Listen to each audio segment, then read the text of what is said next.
Hola, mi gente.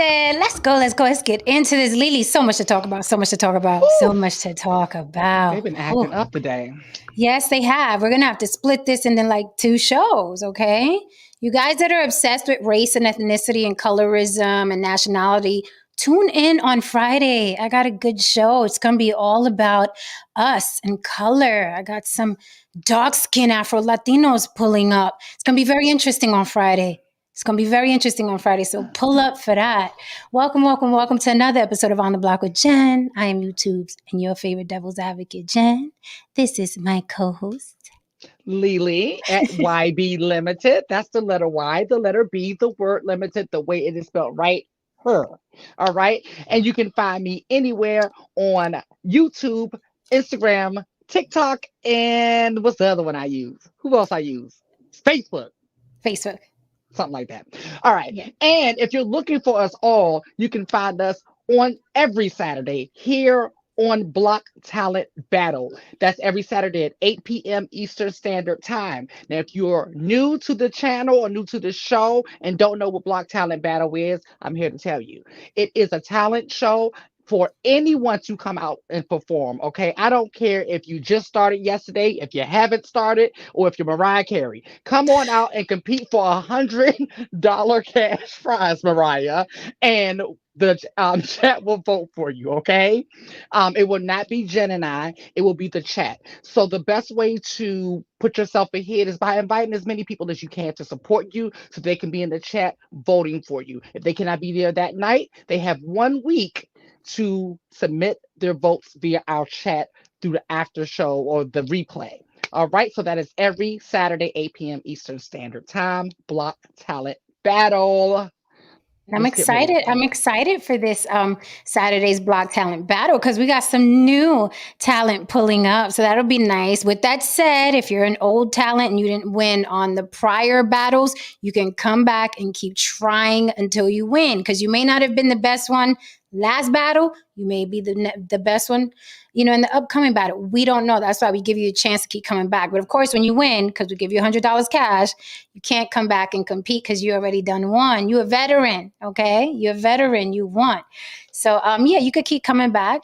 And we invite everybody, all talents. Lily, let's get into this. Wait, let me take care of the bills real quick. If you are interested in supporting On the Block with Jen, which actually supports everything that we do, including Blog Talent Battle, Cash App On the Block with Jen, scrolling at the bottom. Yeah, every now and then I get myself a smoothie, so I got to thank y'all for that. Okay, so if not, then super chat bottom right $sign. Hit us there with your comment. Lily, out the gate, we must acknowledge the queen of Mm. all queens. Rest in peace, Oh, Tina Turner. Right? she did it well. Right. That's how. And I always listen. I understand what you're saying because I'm like, when you live such an abundant life and you lived able to live your dream and monetize your dream and be an icon, a global icon, not just in the States. So I'm like, salute, ma'am, salute. That's how you do it. That's how you do life. Because we only live once. So Mhm. it's like, I don't see, of course, it's like, oh, she's gone, but she did well here, and the So goal is much. the goal is to do well here because we're all going to go. We're all going to go. Like, everybody dies, not everybody lives. That is true. And she lived abundantly, although it was a very tumultuous, abusive relationship she had starting out. But if we let Angela Bassett tell us, she got out of that after whooping his ass. And a couple people online are now bringing up, supposedly, allegedly, Tina Turner had attacked Ike Turner a couple times. Um, I guess trying to say that she also initiated violence. I don't know about that, but it seems, how it is, like the vultures are gonna come pick the meat off the bones, right? But it's not Yeah. gonna take away from who she is. I mean, and to think about it, to have a career that spans decades like that, like it's hard to stay around in this industry for a year. So she has seen so many phases and stages, and she done been through the original rock and roll to disco to hip hop, because hip hop kind of made things change. Right. She's seen a lot, and for her to still be just so revered up until Hmm. her death, Hmm. it's awesome. I mean, in those legs, hello, the Yeah, first I was. the Am I first not? person we know of to get insurance on their legs, I think. Yeah, I think. Yeah, that was that. Was that true? Was that actually true? Did she do Mhm, that? yeah, because Mariah did it afterward. Oh, nice. Am I giving Sade today? Yes, you I'm are. I'm kind of like giving Sade. I was trying to figure out. I was like, who is she giving me today? I was like, by I the end of the won't show, I'll figure it out. pretend. I'm giving a little. I'm like, because I look pale, so I'm giving a little Sade. Okay, I'll take it. I say it myself, damn it. Um, so yeah, rest in peace to Tina Turner, the icon, the global icon. Can't even say was, because when someone's immortalized to that, you know what I mean, to that level, it is forever. So it's like long live Tina Turner. Definitely paved the way for many women to be out loud, proud, wild on stage. You know what I mean? A lot of what we see Beyonce do, I see in Tina Turner, Edie Chacon. There are a couple of people in there that I see when I see a Beyonce, a Josephine Baker, right? So these women who are like, this is who I am, take it or leave it. This guy, I'm gonna give you everything on stage. They paved the way for a lot of the artists. So Mm-hmm. we can't act like they didn't. Okay, I'm gonna leave that one alone. There's You are nothing bad not about Lily. This is the block. it. No, I was just going to say, like, I wonder, because I'm pretty sure a lot of artists of today they don't do their research and know who came before them or whatever. Of But course. people like in the 80s, 90s, I would say 80s and 90s, and before then, always Mm-hmm. study who came before them so that they Mm-hmm. can, it's like, oh, okay, this was done. Okay, let me take it to the next place. Right. Right. Um, I was just thinking, I wonder if any of the artists of the day look at Tina Turner videos and go, I'm tired. I'm tired just looking at that. That's too much. That's too much. I'm tired. Because I'm just Mm-hmm. thinking about how much effort she put in on stage. And then she was doing this up until like her 60s, if I'm not. And she could be later than that, but I know for Right. sure in her 60s, she was still like moving them legs and dancing and dipping it Yeah, and her singing it. show was extremely high energy, and those artists are rare to me, right? And it's like, yeah, there's some artists that can sing and dance at the same time. Then you have artists that could dance and lip sync at the same time. Then you got artists that can sing and dance, but it's not high energy. Like we were talking about. Speaking of rest in peace, we were talking about Aaliyah last night, right? Aaliyah sang and danced, but not like Tina Turner sang and danced, or like a Beyonce sings and dances. So yeah, you can, you know what I mean, sing and dance at the same time. But some people just give you high energy throughout, like a Bruno Mars, like a Beyonce, like a Tina Turner, and that shit's not easy, man. That shit's not. They make it look easy. And then you try to dance and sing along, you're like, whoa, but their bodies are conditioned. It's just like an athlete. So, Right, it is just like an athlete because they train and they get hmm. up in the morning. Before they train, they run and they do exercise. They go to the gym and then they go into the dance studio and then they start dancing Hmm. and then they hit the stage that night. So It ain't yeah, easy. I used to go dance, and I yes, that. mean go. Okay, before y'all go running with it, I wasn't stripper. Shout out to all the strippers, but I did. In my young years, I was a go dancer in like the techno clubs, and I loved it. I absolutely fucking loved it. I'm like, you're basically paying me to be up here and dance all night and dance in my own world. You know how techno music is, and that EDC music is like, it just takes you like damn near in a trance, and I loved it. Should I still do it now? Okay, Oh yeah, I used to be a I loved redhead. it. Oh, okay. So then Yeah, with you know yeah, the the go costumes we dancers. wore Yeah. and Hmm. the puffy boots and all that. It was Uh-huh. a lot of fun. It was a lot. Of course, you don't get paid like strippers get paid, but I had fun. It was a good Right. time for me. I had fun. I had A fun. easy check. Absolutely. Um, Lily, another day, another scandal, and I use the word loosely. What's his face? Ghostface Killer. Ghostface Killer. So his son, who happens to be gay, and I only bring up his sexual orientation because he did, right? He's Ghostface has a gang of kids. I didn't know that because I don't think about Ghostface Killer. I don't. I mean, I think about Wu-Tang, but I don't really, Right. yeah, unless it's Method Man, right? Then that's a different Ooh, I was thinking about situation. him yesterday. Okay, that's a different situation. So Ghostface Killer's son is going the route of the rebellious child. And what that looks like in 2023 is I'm going to go on social media and tell the whole world or anyone who's following me that you ain't shit. And hopefully the black blogs will pick it up and talk about what I'm talking about, right? Because I don't think CNN is going to pick this story up. Let's just keep it 100, right? I don't think Ghostface Killer is going to hit the CNN, So basically, one of his sons, he has many, his gay son came out and said, this guy's been a deadbeat. I've been trying to reach him for like 15 years. He doesn't care about his children. He cares about other people more and his fans or whatever. And it's the same thing we've heard from Brian McKnight's kids and Romeo Miller about Master P. Like, when these kids get mad, they no longer say, I hate you, mom, and run in the room and slam the door. What they do now is they let the world know that they hate you. And then, as soon as I see the first line is always, I don't usually do this, but I'm good. I'm like, here comes the fuckery. Every time someone says, I wouldn't normally talk about my business online, but I'm like, here comes the fuckery. Hi, Haran. That's no relation to you. And I said, here comes the fuckery. It was just, my timing is just always impeccable, right? Very. Right. And plus the fuckery's already here. So about to say, you don't have to do much. Just show up and sit down. Hello. So we were talking about Ghostface Killer and his son coming out and saying, hey, he was a deadbeat, blah, blah. He don't love us. He don't give us no money. But whoop-de-whoop. We've heard the script before. We've seen this movie. And then the black blogs pick it up for maybe, I don't know, 24 to 48 hours. And then they move on very quickly because Ghostface Killer is not, he's not Chris Brown or, somebody who's going to keep feeding the machine. So I don't know. What do you guys think? What do you guys think? I mean, situations like that is just very funny because it's like, okay, to your point, Jen. I mean, he's not a big artist, but either if he was, all right, they're gonna feed on the story for like, let's just at best a week. Let's just be generous with it, a week. Mm-hmm.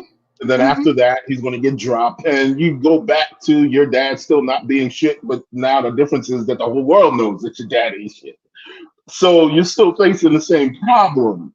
And as I was saying before earlier, I'm like, what are we supposed to do about it?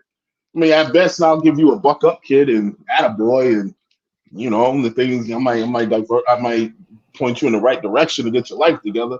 But overall, I can't do shit. You're not gonna do a GoFundMe with them or something? No. I mean, I don't do a GoFundMe with nobody. Okay, I was just trying to get because if I do it, look, listen, I will stand by this. If I do a GoFundMe with anyone, I want my cut. That's right. There's a nickel bag being sold in a park. I want in. Well, we try to get this kid some of his back child support or something. Oh, how old is it? How old was he? He was like 18, 19? That's the thing, he looks pretty older. Grown. He looks pretty. Yeah, Brian McKnight's kids are older. Someone mentioned, POP mentioned in the chat, Kirk Franklin's son. He's older. 30 something. Ghostface ain't got no money like that for no back child support. And he has a lot of kids. And one thing that this kid mentioned, he was like, well, I would say that you don't come around because I'm gay, but then you're a deadbeat to all your other kids, so I can't use that. So I was like, okay, he can't use that. He can't play on the LGBT violin. So he was like, well, you're a deadbeat to everybody else. So I was like, Well, to his point, he's an equal opportunity piece of shit that we can say. Right. He's not a homophobic piece of shit. Exactly. There you go. Right. He's equal opportunity, right? Right. You got to admire that. You have to admire that. Hey. So, going back to what you said, Haran, is like people going to talk about it for a little while. Now, everybody else knows your dad's a piece of shit because we didn't know, nor did we care. But, now it's like everyone else knows and you go on about your life. And I don't know, maybe you get 5 to 10 more followers on your social media and then we all move on. I don't know. What was the end goal? Same thing with Kirk Franklin's kids. Same thing with Brian McKnight's kids.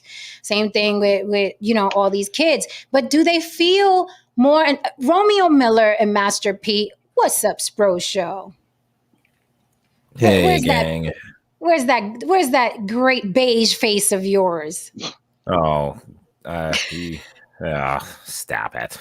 One Where's second. the music? All I'm right. like getting something together, but I just real quick, I heard it was like the celebrity kids, and Yeah. they're mad. They're all full of it. And then the kid, him bringing up like, oh, I would say it's because I'm LGBTQ. He's so full of shit.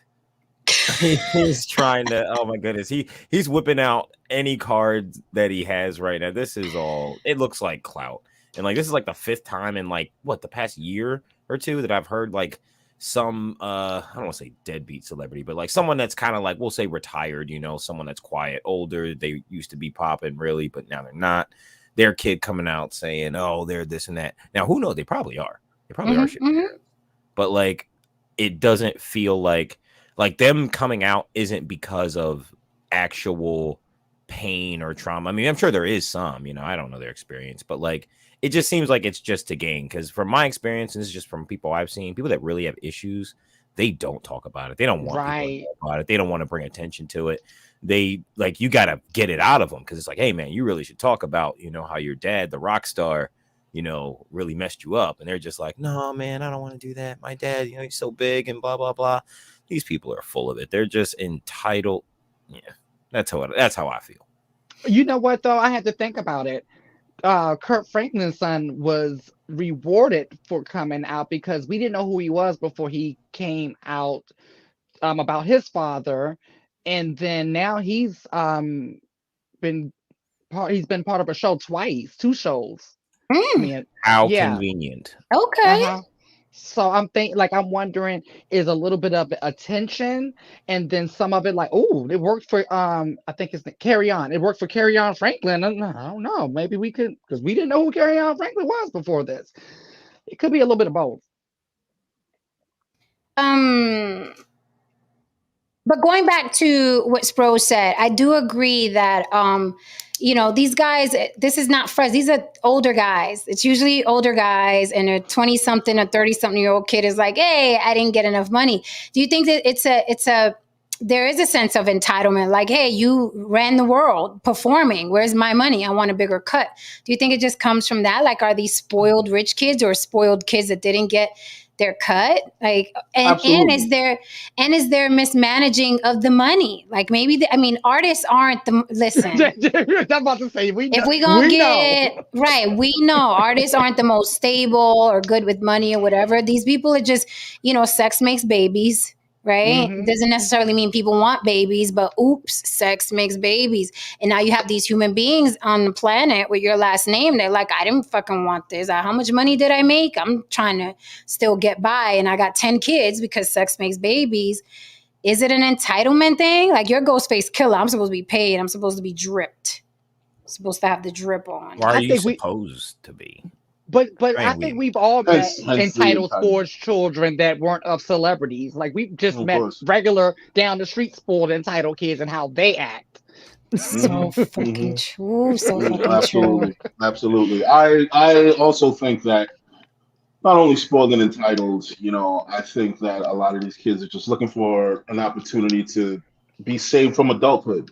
Hence why they show up at these very older ages. You know what I mean? Thinking that I'm gonna get this big check, you know what I mean? Or I can at least, jump in front of the line, in terms of the expenses that people my age usually deal with, and I can get a big come up. So of course, I do feel that a lot of it is, motivated by greed and money. But however, I will say this to your point, Jen. Absolutely. I mean, he was. Wu-Tang had their fill for like maybe what we could say maybe 5 or 8 years, including everyone else, the group and everyone else springing out. So I only know Method Man, but continue. Anyway, we'll just use meth as a fucking example of that, because if the train was going with him, he was most likely dragging them along. So the brand survived for like maybe a good 8 years, maybe 10. So he's got like 6 or 7 kids I saw there. It was like Ghostface? Yeah, it was It was like a a gang of gang of them. kids. It Yeah, it was a was a gang of gang of kids. kids. So yeah, the math kind of works out. Yeah. Like seeing out all the ages and so on. So yeah, he was out there. He was definitely out there. But let me throw something else. Let me throw a little log on the fire.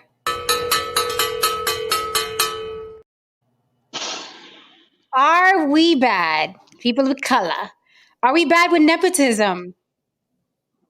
Are we bad with Explain. nepotism? Explain Ah, further. Explain further. yes. Okay, Explain further. let me elaborate. We make when we're artists, rappers, singers, whatever, we make a lot of fucking money. Why Mhm. isn't it set up for our children for that money to trickle down generationally like the white folk do? Are we bad with nepotism? If we're rich, shouldn't our children be rich? No, I Shouldn't don't think we're bad they be with rich?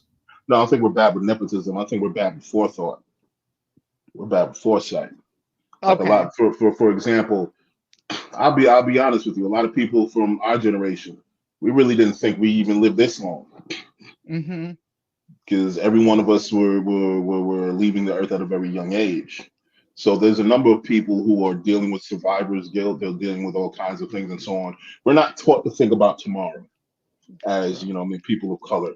We're taught to think about now. Well, you can't take it with you, and money is the root of all evil, and blah blah blah, and so on and so forth. We're not taught to create financial legacy. We're not Mm-hmm. taught to create these things. We're taught to live in the moment and YOLO and shit like that.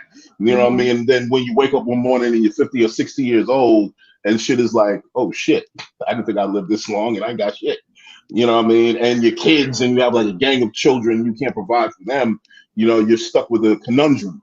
So we're just not we're not conditioned to think about tomorrow. Hmm. I don't think it's That's what I nepotism. would say. That's what it is. It's not that like they wouldn't want to, because like I hear a lot of that nowadays, like especially people my age, like, oh, generational wealth, blah blah blah, which is funny. They go on about like building generational wealth, but then they get mad at people like Kim Kardashian for being a result of generational wealth. I don't know, it's weird, but like yeah, like I see a lot of it now, but I think yeah, like whenever someone comes in, like money is always coming up, even among people of color that don't have bread. Like they're broke, and it's always a thing. Like whenever a relative dies, like I've seen it amongst like other relatives and like people who I know, and like it's kind of disgusting, but like at the same time, I'm like, oh, this is just how it is. Like money just comes up all the time. It's the only thing, and it makes it look like people are like selfish, but like I think that goes back to, because we're thinking about today, we're like, oh, how can I come up to like make sure I'm straight right now? Like screw everybody else and every other thing. And yeah, I'm not gonna think about it. As far as the age thing, I don't have that experience. Like I don't think I haven't thought about like how long I want to live, or how long I'm going Oh, to. I'll say that, but I'd like to be here for as long as I can be, and like I have like a kid now, so so you need to quit smoking, bro. oh, with that That's a start. stuff That'll help like out. that makes me want to smoke. Like my time, I'm like, Chew gum, knit and sweaters, do let me something else. Chew peace gum, knit out. sweaters. We Peace want to out. Rip see you his up teeth here out. knitting a sweater. That motherfucker fuck around did a Nah. whole goddamn a basketball uniform for a team and shit. He looked Right. like he Be looked like like he Chris runs through. Gilbert. It looks like he runs through a couple of those. You know what I mean? A day. It's like, all right.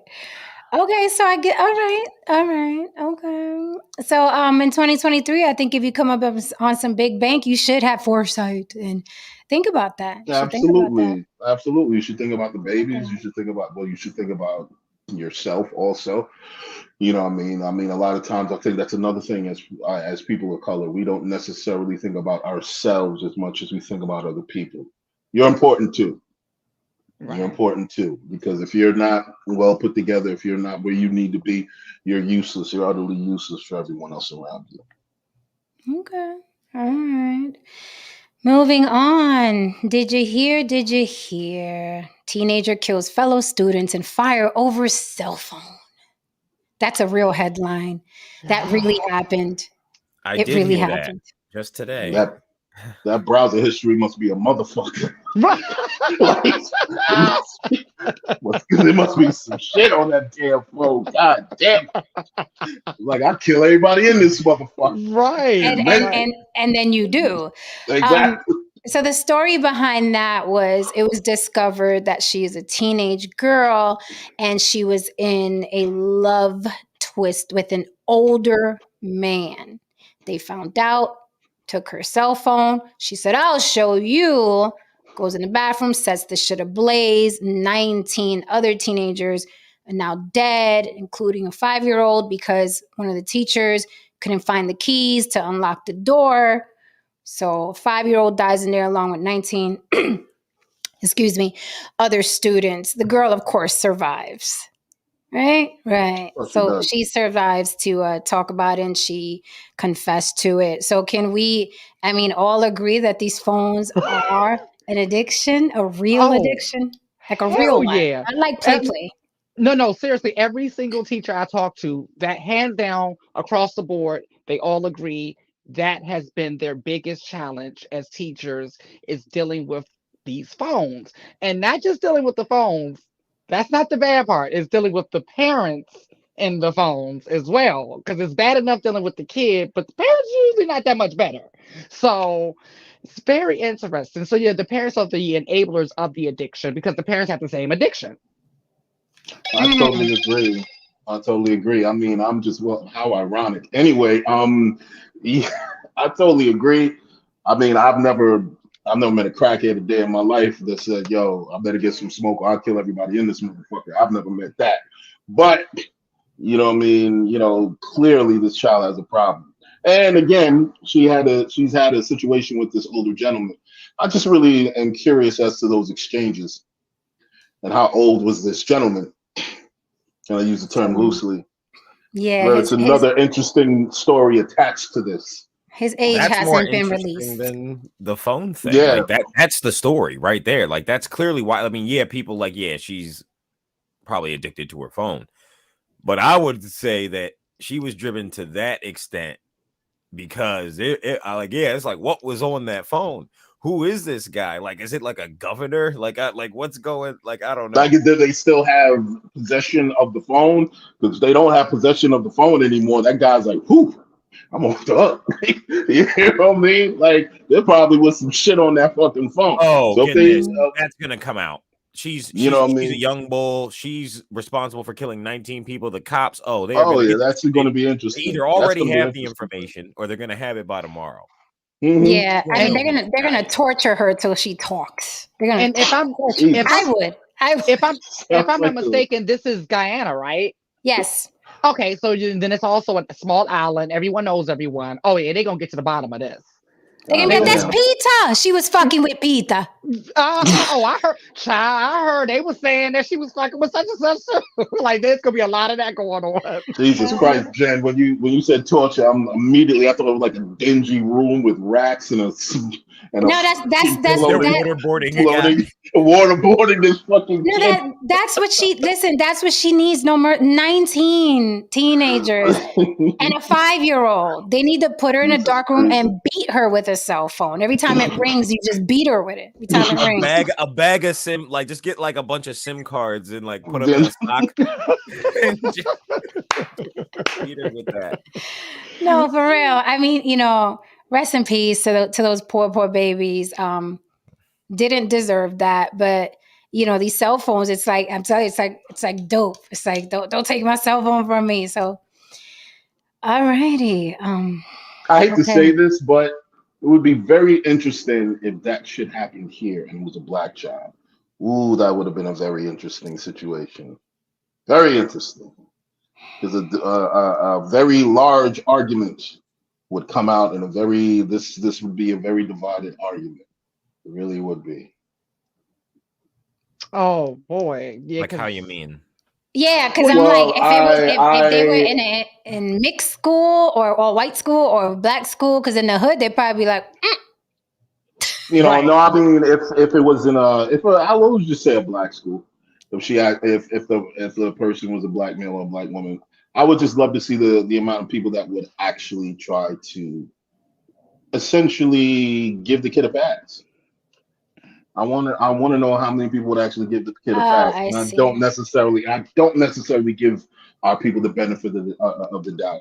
I think a number of us would give the kid a pass because a larger argument would be created as to we need to get these cell phones away from these kids. Mm-hmm. And I see a number of the adults saying, no, we don't. That's just an Right. isolated incident. I mean, And you that got kid it. was You got it. crazy.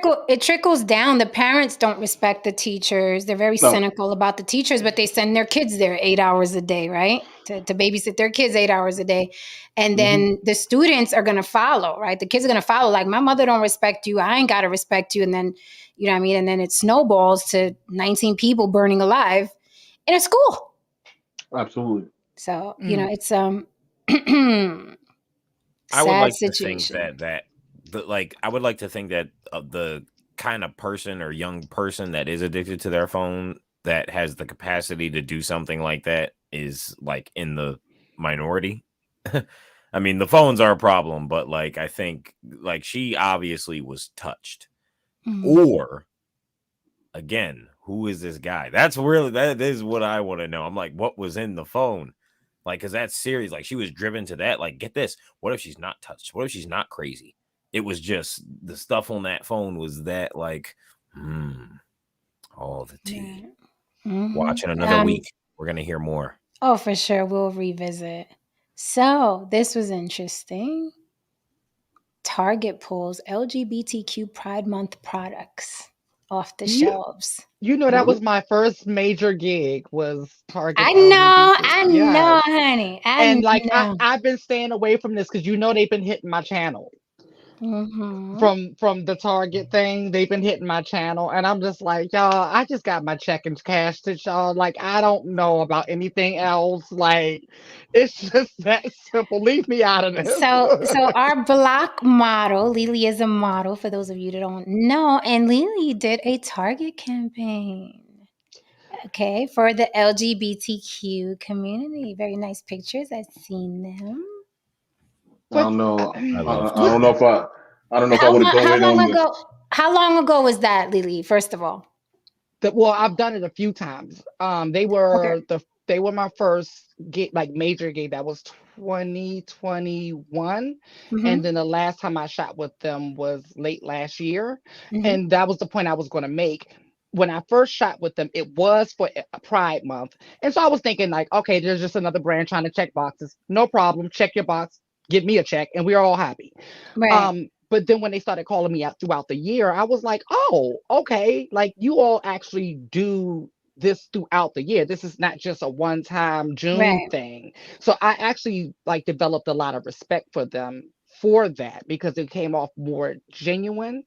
But what is the real issue? Like I tell you, I really stayed away from this story. So what? Okay, so this is what's going on. First of all, the CEO backed it 100%. He was like, I mean, having the Pride Month displays all over Target. He says he defended the tuck-friendly Pride collection. What is the tuck-friendly Pride collection?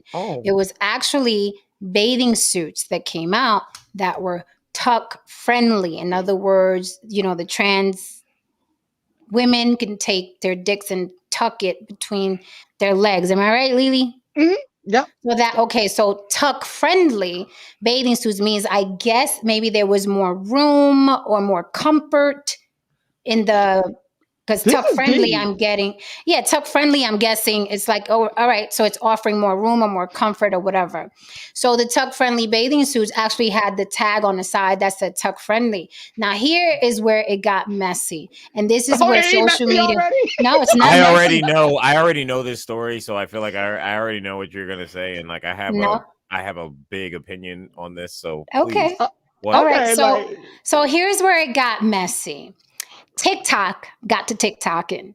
And what TikTok did, the angry mothers against LGBTQ, they started saying, and a couple other people were saying, that the tuck-friendly bathing suits were targeted towards the kids.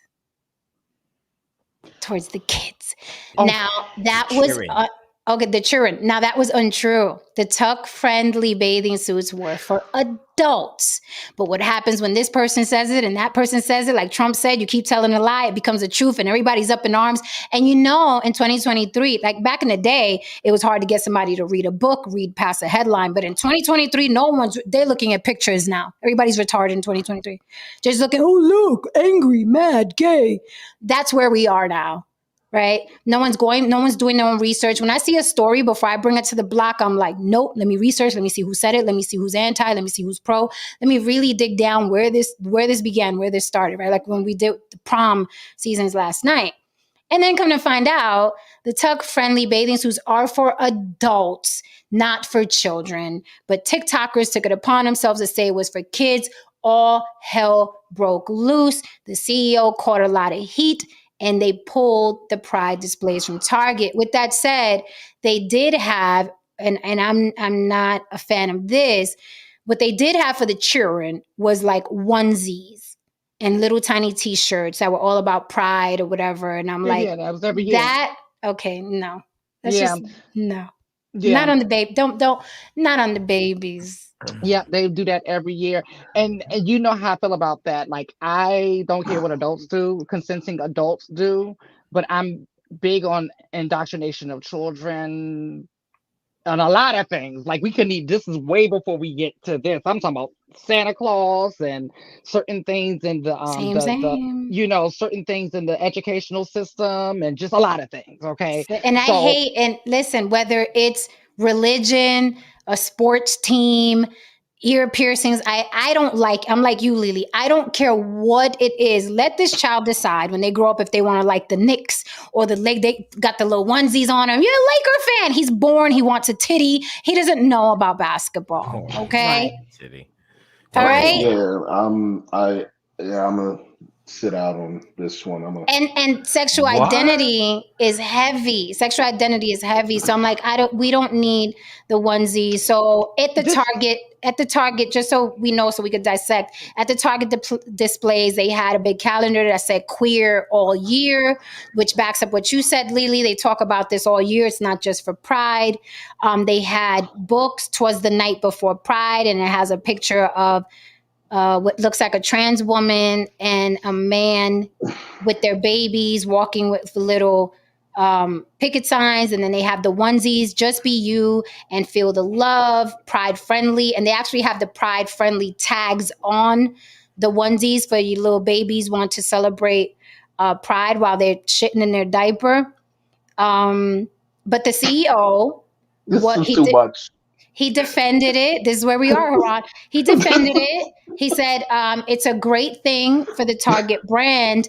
And the Target statement says, before we dissect, for more than a decade, Target has offered an assortment of products aimed at celebrating Pride Month. Since introducing this year's collection, we've experienced threats impacting our team members' sense of safety and well-being while at work. Given these volatile circumstances, we are making adjustments to our plans, including removing items that have been at the center of the most significant confrontational behavior. Our focus now is on moving forward with our continuing commitment to the LGBTQIA+ community and standing with them as we celebrate Pride Month throughout the year. What say all of you? Haran, why are you sitting out? There's so many components detached in this shit. It is. Ladies and gentlemen, I'm an old misogynist. Maybe this is the beyond me right now. I have nothing for bathing suits with tuckable bathing suits. I have nothing for that. I don't know what not even one little slither. Because I'm just trying to conceive of the ergonomics and the design of this, you know. No, seriously, Haran, I'm trying to figure out the design. Like, there's a lot here. There's just a lot to digest. There's a lot here. I'm trying to figure out what the design. I'm trying to figure out a lot of things here. Who came up with this? Number one, because usually when you see something that is geared in that realm like that, it's at a sex shop. It's not like this is not what I would associate with. Like Ah, that's the type of apparel they've been selling apparel like that in sex shops for ages, like the okay. 60s and 70s. Okay, so that's nothing new. Like none of this stuff is new, really. It's just like they're just I don't like the whole children component because I've always That had I'm the not cool stance. with. Yeah, I've never liked the conflation of sex and children. They should not ever be in the same, like, they're not even thinking about that. Like they shouldn't be thinking about Fuck that. them kids. They That's how these companies are doing. well, Fuck them kids. It's that's how not these even that. companies are. That's how a lot of people are. We call it out a lot, right? Always say fuck them kids. They don't care about them damn kids. But Until it's an that's election. until it's What an are you? election. What is it then, Spro? You said it's not even that. It's okay. So the companies are all full of shit. Target, and it's crazy. So my wife brought this up to me like maybe a week or two ago. She was like, "Oh, Like, seen did you this see what Target they're thing?" saying, honey? They're gonna gay our kids when we have them. No, not like that. She was like, Okay. "Oh, did you hear what happened with Target?" And I was like, and I did hear something about like tuckable stuff for kids, and I was like, "Oh yeah." And she was like, "So like, are you gonna boycott them?" Because like I call out a lot of the stuff with like these companies and like the woke pushy stuff, Mm-hmm. and I told her I was like, "No," and she was like, "Why?" And I was like, "Well, for one, Target is fucking awesome. I love Target." There's one right around the corner from me. I love Target. Secondly, something like that, like just looking at this stuff now, it no longer matters what you do. Target is full of shit because Target and all the other companies, especially Mm-hmm. Disney, except Disney, there's another component as far as like the stuff that we've been seeing with them the past few years, and that's because their CEO Bob Iger wants to run for president as a Democrat. But it is also this other component. It's their ESG score. They don't care. It's their ESG score. What's That's an what it is. ESG score? Their social, so like companies like BlackRock. Here we go again. Yeah, Oh YouTube God. don't. I don't want to get your channel in trouble. Yeah, I'm about to say yeah. But Don't like, mention their name on it. but like certain entities, are in control of like bodies, and there are things, and get this isn't a conspiracy theory. This is public knowledge. They got him. They got Spro. See, that's what I'm Yeah, saying. Like, I when he will say said that this word, though. I was like, they're gonna fuck up this Oh, screen.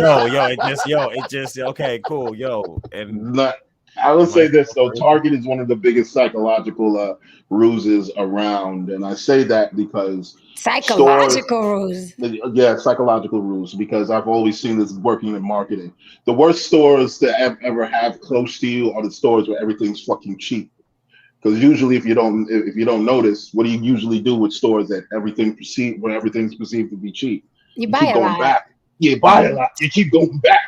And when you really do the numbers monthly, you realize, oh shit, you're pretty much spending the same amount of money that you spent there that you spent at the more expensive spot. So I mean, don't get me wrong. I'm a Target user myself. I shop there all the time. I just did a Target run.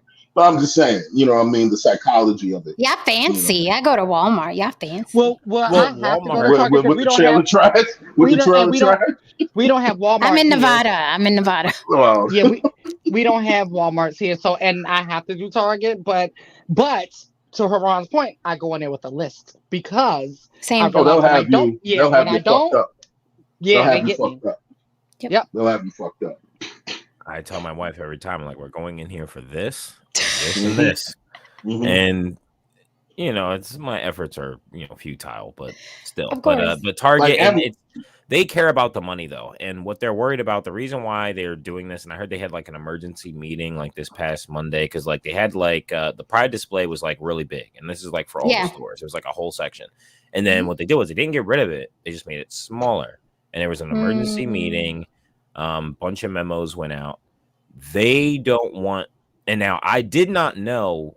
Like Jen, what you just shared about the TikTok thing, like people like I guess probably like super conservative, like moms all Yeah, they went scared. ham. They went Because ham get on this, TikTok. they're paranoid because of all the other stuff. Like some of them probably are just like ignorant and stupid, but like the other ones, like there are so many people now that are like when you see outrage about like this kind of stuff, especially every time it seems like the past 5 years as June approaches, like just the outrage.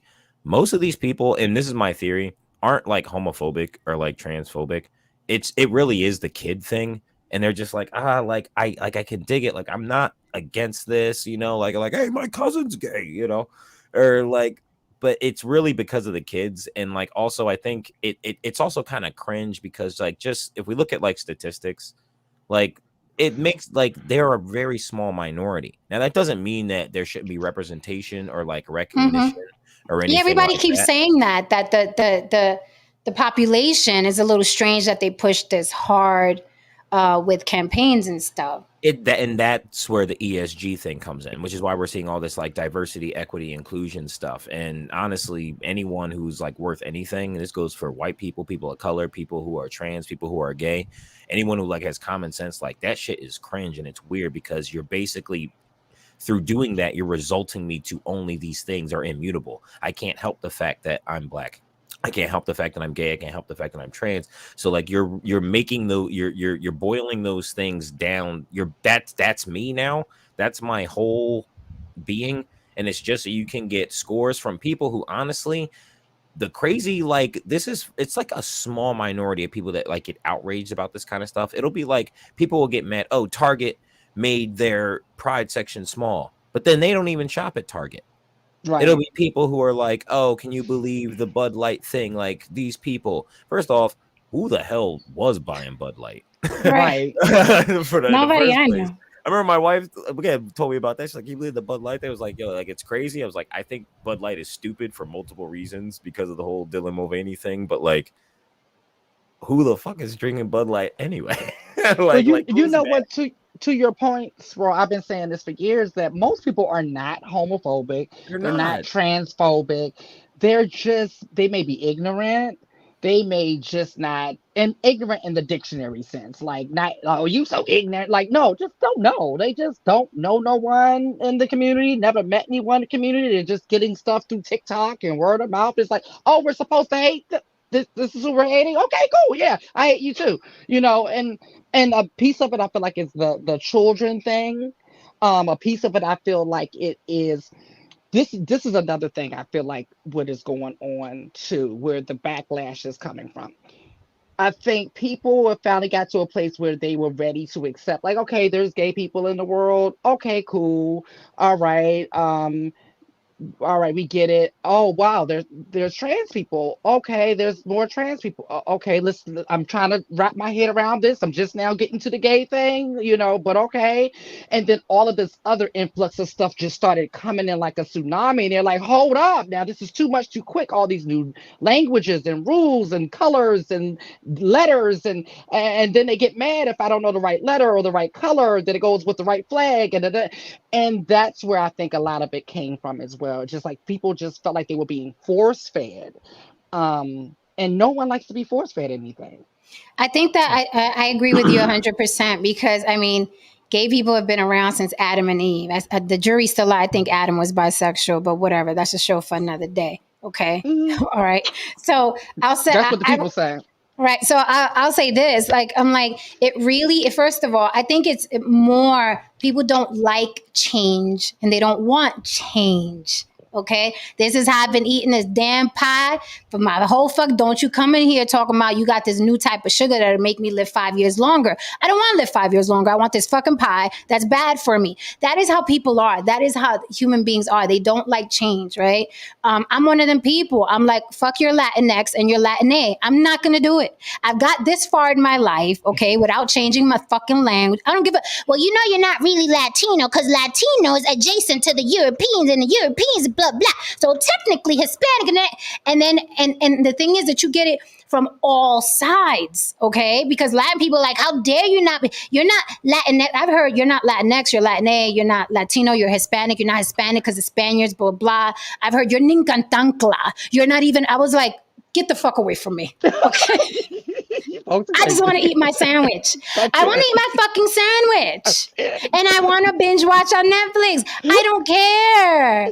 So it's a combination of people. We're being bombarded now. We got to they, them, cis. Now we're cis. We can't just be female. Now we're cis gender. Now he's a cis. It's just too fucking much. So people quite naturally are just fucking striking back and saying, now fuck everything. Throw the baby out the bathwater, turn the whole table over. Fuck all of you weirdos. I think that's how people are reacting. So you couple that with children, onesies. Oh, it's tornado volcano. You're gonna get hell for their dicks. Babies. My baby, you want my baby? This is how TikTok is. You want my baby to tuck his dick? No, you sound like Lil Boosie. Where is he at? Did he show up today and talk about this? He's busy building. He's literally busy building a neighborhood for his family. Oh, good. You're right. He's the hero Gotham needs right now. Where is he? I haven't seen him in a while. Gotham. Yeah, I think once you start marketing towards the babies, but it's true. It's a small percentage of the population. It's like, I'm an atheist, right? Yay!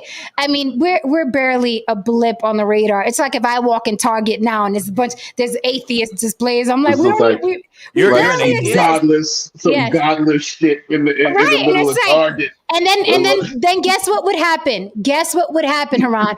People would get on TikTok and attack atheists, and I'm like, I have nothing to do with Target.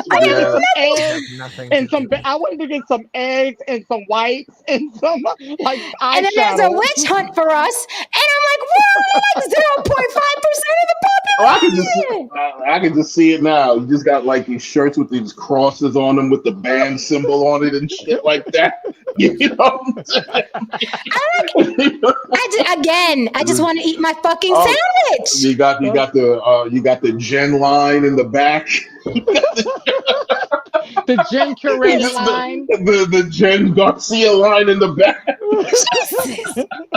Jesus. I think the like outrage that we see from there's so many different things. Like, I think outrage is that's like a lot of what's going on now. Like, we're kind of in a little bit of a culture war. We're seeing it like from whether it be sexuality, race.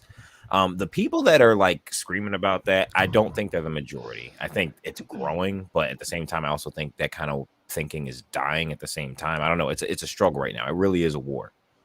And these are people that, yeah. Well, I was going to say, you see Jupiter on here. To Jupiter's point, I like their point. Real members of the LGBTQ community are not easily offended and outraged by everything. Many of us are super cool with thick alligator skin. And so that's the other thing. They try to make both sides louder than they really want to be. And most people just want to go and pick up their eggs and their cheese. And eat their sandwich. No one's really... You know how hard life is? Like, and how many things go on in the course of a day. We don't have time to care about all of these things. And there's stuff again, it's like the whole atheist thing. When people hear that, they're taken aback. They're like, and I'm like, before you say another thing, ask yourself a couple questions. Are we ever going to fuck, make money, okay, or meet? Before you open your mouth, think about that. Am I going to affect your money, your relationship, or your life?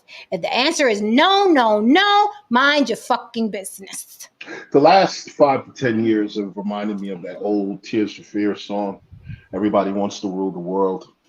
And the concept behind it is that right now I'm just seeing where everyone seems to just be in a fight for the soul of where all this is going. Where's it going?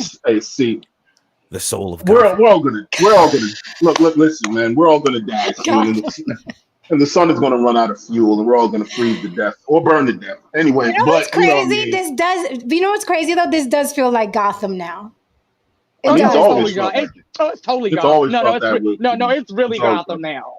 It's really Gotham. No, it hasn't always felt like Gotham. This feels, the factions and the people that are branched off in this, we're these and we're with Bane and we're with, the Joker. And we're now we got super villains. Dark Knight, probably like Lex Luthor. It's Dark Knight weird right now, man. We got Dark Knight, Gotham. Yeah, essentially. You got the people who was like, I'm the Trumpsters. I'm with the Trumpsters, and I'm with the Muskets, the Muskrats, and they wear the uniforms, and we can tell them apart. It's scary. It's a really weird Let me acknowledge the super chat. Thank you so much for the super chat, Fahim Jackson, for supporting the channel. Fahim Jackson says LGBTQ have the highest disposable income in America. Target is about that dollar. And also Adam Hearn, thank you for the super chat. Adam Hearn says Anheuser-Busch owns Corona. No backlash yet. Now, is it true what Fahim Jackson said? Is that true? Does the LGBTQ have the highest disposable income in America? If they do, it still wouldn't equal to what the majority's money is, and that's the reason why they made their section smaller, because they don't want the Bud Light thing to happen to them and affect their money, which actually makes them even more disingenuous. So, like, I mean, I can see it. Like there are probably plenty of LGBTQ people who are just like me, who are like, yeah, that's fucked up, but like, I'm still gonna go to Target. so like, it's like who cares? Like, yeah, that's super cringe. Target. Yeah, here's my Target membership. No one is that married to their belief system where they're where they won't save $1. I don't give a fuck who you are. The 7 people who are drinking Bud Light seem to be, because they've lost a lot of money in the past few weeks. It's nuts. But did you notice how we went through phases? Or I'll just speak for me. When these things first dropped, it was like, I'm not going to do that anymore, and I'm not going to do that, and I'm not going to. And then after we're like boycott and outrage exhausted now, and I'm like, fuck it, I'm going to Target. I'm trying to save me a fucking. I love it, but I got to go to Walmart. I got to go to Target. I know this shit in the 90s. It's like, I know the CEO of Walmart was caught on a call saying all niggers die, black monkey, AIDS, but I need to save some money, guys. Yeah. Sorry. No, Great Value is actually pretty dope in comparison to a lot of name brands. If y'all like, that's one thing I will say. Great Value is better than like Target's brand, but I like the aesthetic of Target. I also like the customer service of Target, because the customer service at Walmart is trash. It is just awful.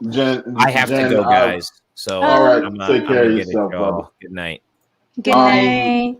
Jen, I was exhausted on activism after I bumped into an old 5%er who had a white wife and macaroon children. I was basically like, you know what? Yeah, I'm good at all this activism shit. Listen.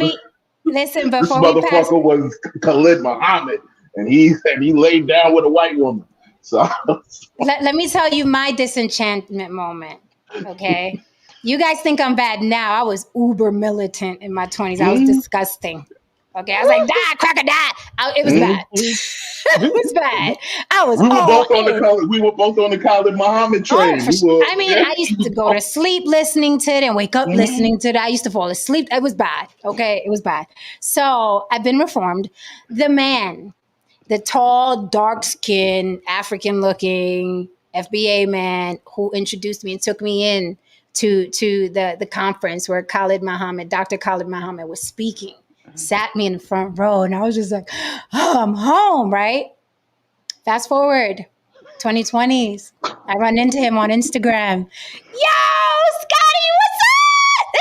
And I'm like, I'm scrolling his IGs, and I was like, whoa, that looks like a white lady. Please tell me this woman is Creole. She's from New Orleans. This cannot be a Caucasian. This cannot be a Caucasian. No, ma'am. From the mountains of Caucasus. From the mountains of Caucasus. And when I tell you, and you guys know me, I cannot bite my tongue. I lit up his DMs. Typing. I was like, what the fuck? You took me to Khalid Muhammad. What the fuck is that? You're not even embarrassed to pose with this bitch on Instagram. Who the fuck do you think you are? Yo, it was bad. It was bad. And he gave me the... And you did it with an autobiography of Malcolm X next to you. As you were there angry. I was like, motherfucker, you introduced me to that. You took me there. We sat there together. And he gave me the whole spiel about he got divorced from his wife, and him and this chick just happened, and she's a very sexual person, and everything he wants to try in his experiments, she's down with it. I was like, oh, so the excuses, you needed a hoe. Hoes coming black and Latin? Yeah, son of a bitch. It was a mess. It was a mess. And yeah, I had to, it hurt me too much, because I'm like, yo, we were on this thing, and then eventually I got over it, but I'm not going to lie, I was disenchanted. I was taken aback. I was like, not you, Scotty, not you.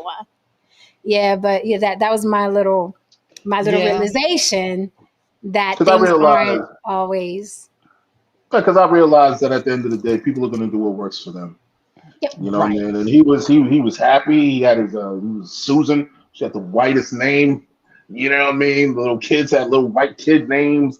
I'm like, oh man, this guy is in a different space right now. Yeah. And plus, my whole mindset around about politics and power dynamics, it began to evolve and change, and I began to realize that the NOI was not that different from the KKK in many ways. When I Oh, shots began to fired. when I began to really measure a number of things and so on. And yeah, it was a moment of enlightenment for me.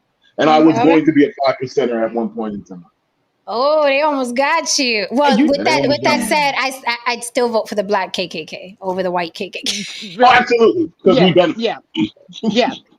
And like I Um, think we like my disenchanted moment was with when I was coming and I was talking to somebody earlier. It wasn't through activism per se, but it was like in the religious like Christianity. Like this is when I was in the music industry and I had to go from this mega church to that mega church in like in different cities and stuff like that. And it's actually around the time when Kanye came out with Jesus Walks. And we were booking these different shows, and I'm looking at these churches pay Kanye $50,000 for 30 minutes to an hour of performing, and I'm like, wow, that's interesting. And just like so many different things I saw, it's just, I could write a whole book of just the things that I saw that could just completely made me realize that people were full of shit. Before Jen, we pass the mic to Louis Cognier, yeah, thick vanilla fudge. It was thick vanilla fudge. James Oko, thank you for the super chat and for supporting on the block. James Oko, he's like, he wants to smoke. He said, but when I asked, was the race of the white, the dude that was talking, if he was white, if she was what the race of her, whatever, y'all said, why does it matter? And well, I remember what James was talking about. First of all, James, I didn't do that because I knew why you were asking. Because you no, wanted I intel. asked. No, Okay, I you asked. asked. Okay, because I be wanting intel to see where people No, are. no, I asked James, and you didn't answer. See how this Mm, works? mm. And now you're asking when he's gone. You thought you had a gotcha moment, but you didn't. You know what I mean? I asked you, like, what does it matter? And you had the opportunity to basically present why it matters. Now we can't really get into the conversation because he's gone now. Try again tomorrow, though, with a super chat. Well, he does. Well, he doesn't have. I mean, Spro doesn't have to be here for this part of it because I guess he's questioning the panel. Why did the panel say it didn't matter? But Hmm. now we're like such and such was white or whatever. I knew why he was asking because I do the same thing. I'd be trying to see where people coming from. But But James, see, if you want the smoke, you could come up, James. but see Absolutely. the difference is um Sproul is not up here being Malcolm X, No, he's not. right? So like it's the hypocrisy that kind of gets people looking like a confused puppy. Like, I Well, thought, you're absolutely right. That's what. If anything, Spro is on the other side. Spro is like you right, Mhm, black people absolutely. crazy. right. But yeah, in my situation, and I think in Haran's situation, like when I was disenchanted, it was because this guy, you know what I mean. We were Hmm. all about the system and the, you know what I mean. And it's like, whoa, like you didn't even Yeah. go Asian. You went Caucasian.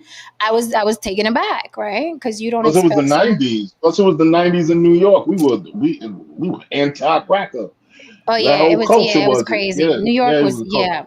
yeah, it was nuts. With that said, let me pass the mic to Louis Cognier, who's been waiting patiently. How are you, sir? Welcome. Hey, what's up, everybody? Hello, Haran, Lily, sir. Jen, what's going on? How you doing, Hey, sir? Good, good. It took me like 5 minutes to try to get in the room. I had to reset my phone, so I missed the last few minutes of what the conversation is. Mhm. Okay, so we spoke about a couple different things. Right now, we're on Target pulls LGBTQ Pride Month products off their shelves after facing backlash from TikTok and what have you. And they're saying that they're getting death threats. And so basically, they want to keep their business partners and their employees safe. So they pulled the Pride products down. Infants, I would say, with about Pride, and then there was a rumor that just took off like a wildfire. It was a lie. They had tuck-friendly bathing suits for adult males.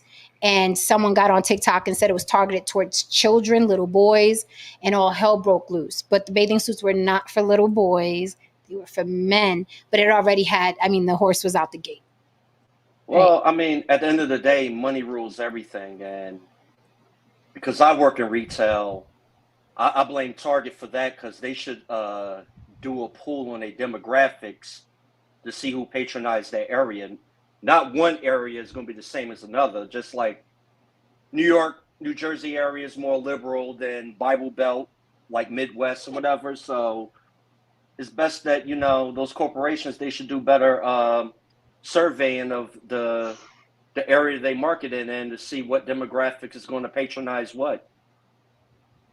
And I mean, something like that, I mean, that should be something in more of a store, like, you know, like in Greenwich Village. I could see a store like in Greenwich Village where there's a heavy LGBT community, that they would sell there because it's servicing that area. But a major retailer, they just like the Bud Light conversation you had like 2 weeks ago, I believe. They going out for clout chasing, and I guess it backfired on them, trying to get that money, and the people are smoking. I know that, Lily, the trans population, what percentage is that? Do you know? I don't. You don't know the It is trans a small percentage. Let me look that up real quick. Look that But up I for a mean, second. not for nothing. I mean, like every major metropolitan city has a gay hub. Like just like in New York, you got the Greenwich Village. I could see someone having a store there in Greenwich Village because that's where a heavy concentrated population is in that particular area. Or if you like in Atlanta, there'd be a certain segment there. But a general merchandise store like Target that's nationwide, I mean, you could kind of expect that backlash because, I mean, besides the East and the West Coast, Middle America is very conservative for the most part. Yeah, that is true. That's very true. I will say that, Haran, do you got that? You got the info? Yeah, 0.5%, 0.5%. Wow. So Even it's like that's the more joke. probably interesting. so that's about 1.3 million people So that's identify. Wow. like the Identify. joke I said about atheists. Okay. Right. It's the same. Yeah. Right. So what's funny is that I But understand they can make it's money very, off of them. They can't make money off of atheists. They can make money very, off of very that. true. Right. There's no like atheist parade. Right. Not till I hit the scene, and then ooh, the devil's gonna come down Fifth Avenue. Not yet. I'll be down there with my Maleficent horse. The demons are here. I agree with what you said, Luis Cognier, but I think that honestly, 1 million point whatever you said, there are millions more that support the LGBTQ. Some very sincerely, some like, I just want to be down with whatever's popping. So that's why those things fly off the shelves. I guarantee the majority of that memorabilia, those souvenirs, the flags are not even bought by the trans population. I guarantee they're bought by the friends, True. the allies, and the people that are full of shit, right? And the Because it's True. something to trendies. do. And the True. And then what? trendies. The Absolutely. trendies. Absolutely. Absolutely. Yeah, Yeah. because And, I and like, oh, sorry, Lily. well, no, what I guess I would have noticed is if I didn't do the ad or whatever, but when I was after I did the ad for Target, I was walking down the street like for a couple of months because I did it. Yeah, so it came out in June, so it was the summertime, and I remember walking down the street, and I was seeing a lot of people in the stuff that I modeled, and it'd be like families, like So, and I mean when I say about families, like the traditional mother, father, children type situation that was rocking some of the stuff. So you're right, Jen, that it was supporters or people who just wanted to be down with the trend, allies and stuff. And the rainbow is a very attractive thing. It Who is. doesn't want to wear rainbow? It is. Well, although it's a small population, it's a population that has a certain amount of social power. So, for the most part, with today's current time, so it would be wise, not to show solitude or alliance, so you're not labeled homophobe or bigot or whatever. So I can Okay, see that's that another. also. Yeah, that's another. I didn't think about that, but you're right. That's another angle to it where people are like, "Let me just be down with whatever is happening." So you know what I mean? They don't fuck with I'm me. right. I'm a cool one. I'm a cool one. I'm cool. No beef over here. No beef. Yeah, oh no, no, no. I could Wow. never. I could never be No. pressured into shit. If I don't like it, I don't like it. You're gonna have to walk it off. No, no, You know, it's ma'am. No, real sir. funny. You know, it's you guys make a very, very poignant statement when you're saying that there's always just going to be this large group of people who just want to be a part of something, give a Mm-hmm. damn what it is, and you can Mm-hmm. actually make money off of them, and as long as it's popular, or they can just be seen, you know what I mean, with, you know what I mean, next to those things and those ideas, you know, I guess they're a viable market. From what I'm understanding, you know, when it comes to the LGBTQ community, many of them just want to be left the fuck alone. They don't want Yeah. to. They don't want this to turn into some sort of brand and this and that and whatever the fuck. These motherfuckers just want to live, go to work, come home, and just be left the fuck alone. They're like Right. regular miserable straight people. Right. Yeah, I And you mean, know, I always said my favorite gigs are the ones that didn't try to make that my identity, because I Mm, make it very clear in any and every interview that I've ever done. Like, you will not make that my identity. You're not even gonna make black my identity. You're not gonna make LGBT. Then make none of that shit my identity. Like, you know, um and so I've done some gigs that they just threw me in with the rest of the models. I'm a model that you booked because you like my look. Simple Okay, and plain. but before we continue, E Black has brought something very important to my attention. He says, "Stop the show. The likes are looking dusty." Y'all really listening to us and not liking it? You got that's not four cool, man. intelligent. You got four intelligent people up here from all walks of life giving you a different spin. This is not an echo chamber. I can't get some likes. That's what we doing, me gente on the block. Y'all pulling up and not dropping off a little like in the like bucket. So Come hey on. Jen, selfish. hey Jen, you should have some annoying music like Kevin Samuels used to have when they didn't get the likes. He'd play some annoying music Oh, that's so that hilarious. I didn't know that. That's what I'm gonna have to start doing because this is great. Give me some likes, people. Give me some Mm. likes. Don't ask for much. Give me some likes. James Oko, and I do have some pictures I want to share. And Lily, I want to ask you something specifically about it. So I'm expecting to see some likes before Lily and I dissect this. And we haven't even gotten to the main topic, the nitty gritty. Oh, Okay. Adam Hearn. I was talking about the tuck uniform. Like, I don't got nothing for that, man. I don't know what you want me to say. Well, okay. Well, if we got you one, would you at least try it? No, Okay.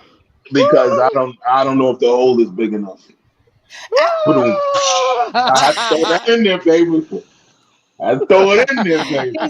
He needs a supersized tuck. Hey, He you needs a know. tuck. He needs the tuck. Okay. Hey, they might have it covered because some of these girls are packing. So Holy shit.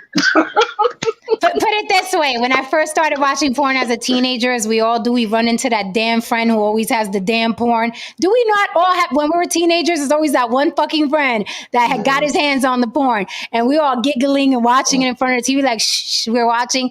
And I got to say, the white vaginas, I was like, that looks different. I'm like, why do vaginas look like my Barbie? I was like, no, honey, I'm an animaniac. Okay, we animate over here. You know what you're looking at? You're looking at me, baby. So Oh, Jesus. I can relate. I can relate around. Do what you want with that information. James Oko, thank you for the super chat and supporting the channel. Give me them likes, y'all. James Oko says, used to be pro-African. Yeah, Jen, you did a complete 180. Wah, wah, wah. No, I used to be pro-black. Now I'm pro-African. Get it right. Get it right. Get it right. And here's the real kicker for a lot of you youngsters that you don't know. You don't know. Hip hop itself used to be essentially pro-black. Mhm. Oh, Public Enemy, all that, X-Clan, all Black that, Sheep, all Yeah. that. Poor You know what I Righteous mean? Teachers, All of Tribe that. So Called we're Quest. showing our age for the fact that there was a time where what we're saying right now was basically in the music. Yeah. and it was Well, that was beautiful. part of the That was That was part of the amazing. culture. It was amazing. It was a part of the culture, man. It was amazing. But they Is showed anybody all here sides from of New the York? culture. I'm from Yeah, New York. Originally, We're all all from of New York. us, all of us. oh Yeah. yeah, you had the Nubians, the Hebrew Israelites, the Five Mm-hmm. Percenters, the NOI. All of them used Mm-hmm. to be They down by still sit Times down. They still Square. out there. Yeah, no, Mhm, they still out there. They out there right now. mhm, They out there. mhm, mhm. They ain't gone nowhere. Tristan said Jen is pro Jen. You damn right. First and foremost, and then we'll start divvying out to ethnicities and race and all of that. But yes, I am pro Jen first and foremost. Queen says Um, I'm melanated, honey. Oh, there you go. Kyrie said, I was that friend. Why am I not shot, See, Kyrie? Why see, am I not shot? there's always that friend. I'm not shot. With the Ebony A stash and the Janet Jackson stash. Oh, damn. Janine Pepper. Yeah. All right, we over here showing James is funny. He be trying to paint this narrative so bad. I'm gonna have to give James a dame lashing one day. Get him up here and get him. Yeah. I exercise these men like they need exorcisms from me. Yeah. I gotta put them on the Just like screen. that. Well, What's wrong, baby? the last dude looked like he liked it. He looked like he was into it. It's a sexual exorcism. That's what I'm gonna start doing. Be like, what is it, baby? What is it? What is it? What do you want? Hey, Haran. What's Do you up, brother? remember Playland that used to be at across the street from the Port Authority? Yes, I do. I used to work there Ooh. back in the Really? day. Oh, shit. And that was a sort of a red pill moment for me. I was Really? the jackass that you give me the dollars, Mm-hmm. and I would give you the tokens, and they go in the booths. Mm-hmm. And this was in the 90s, and a real eye-opening thing, because on the main floor was like the old strippers, and downstairs was the transgendered, and upstairs were where the gay guys were crews. It was packed in the trans part, wasn't it? Wait, well, normal people, we would go see the women, but you'll see the white guys with the three-piece suits that work on Wall Street that will go upstairs and downstairs. And I don't know if you remembered during that time when it was a big explosion of the AIDS epidemic in Nassau and Westchester County. These are the same guys that go upstairs and downstairs. They go across the street to catch the LIRR home to their suburban wives. Sounds about right. Oh, Tristan said tokens. Well, young man, after we invented fire and discovered oxygen, we Well, got around to this little thing called tokens that we usually used when we wanted to board Oh my God. transportation, when we wanted to board public transportation, or we wanted to get into sneaky areas. We had this thing called tokens. this is a good question. Tova says, what's the difference between pro-Black and pro-African? Well, they're two different countries and the cultures are different. I relate to one and not the other.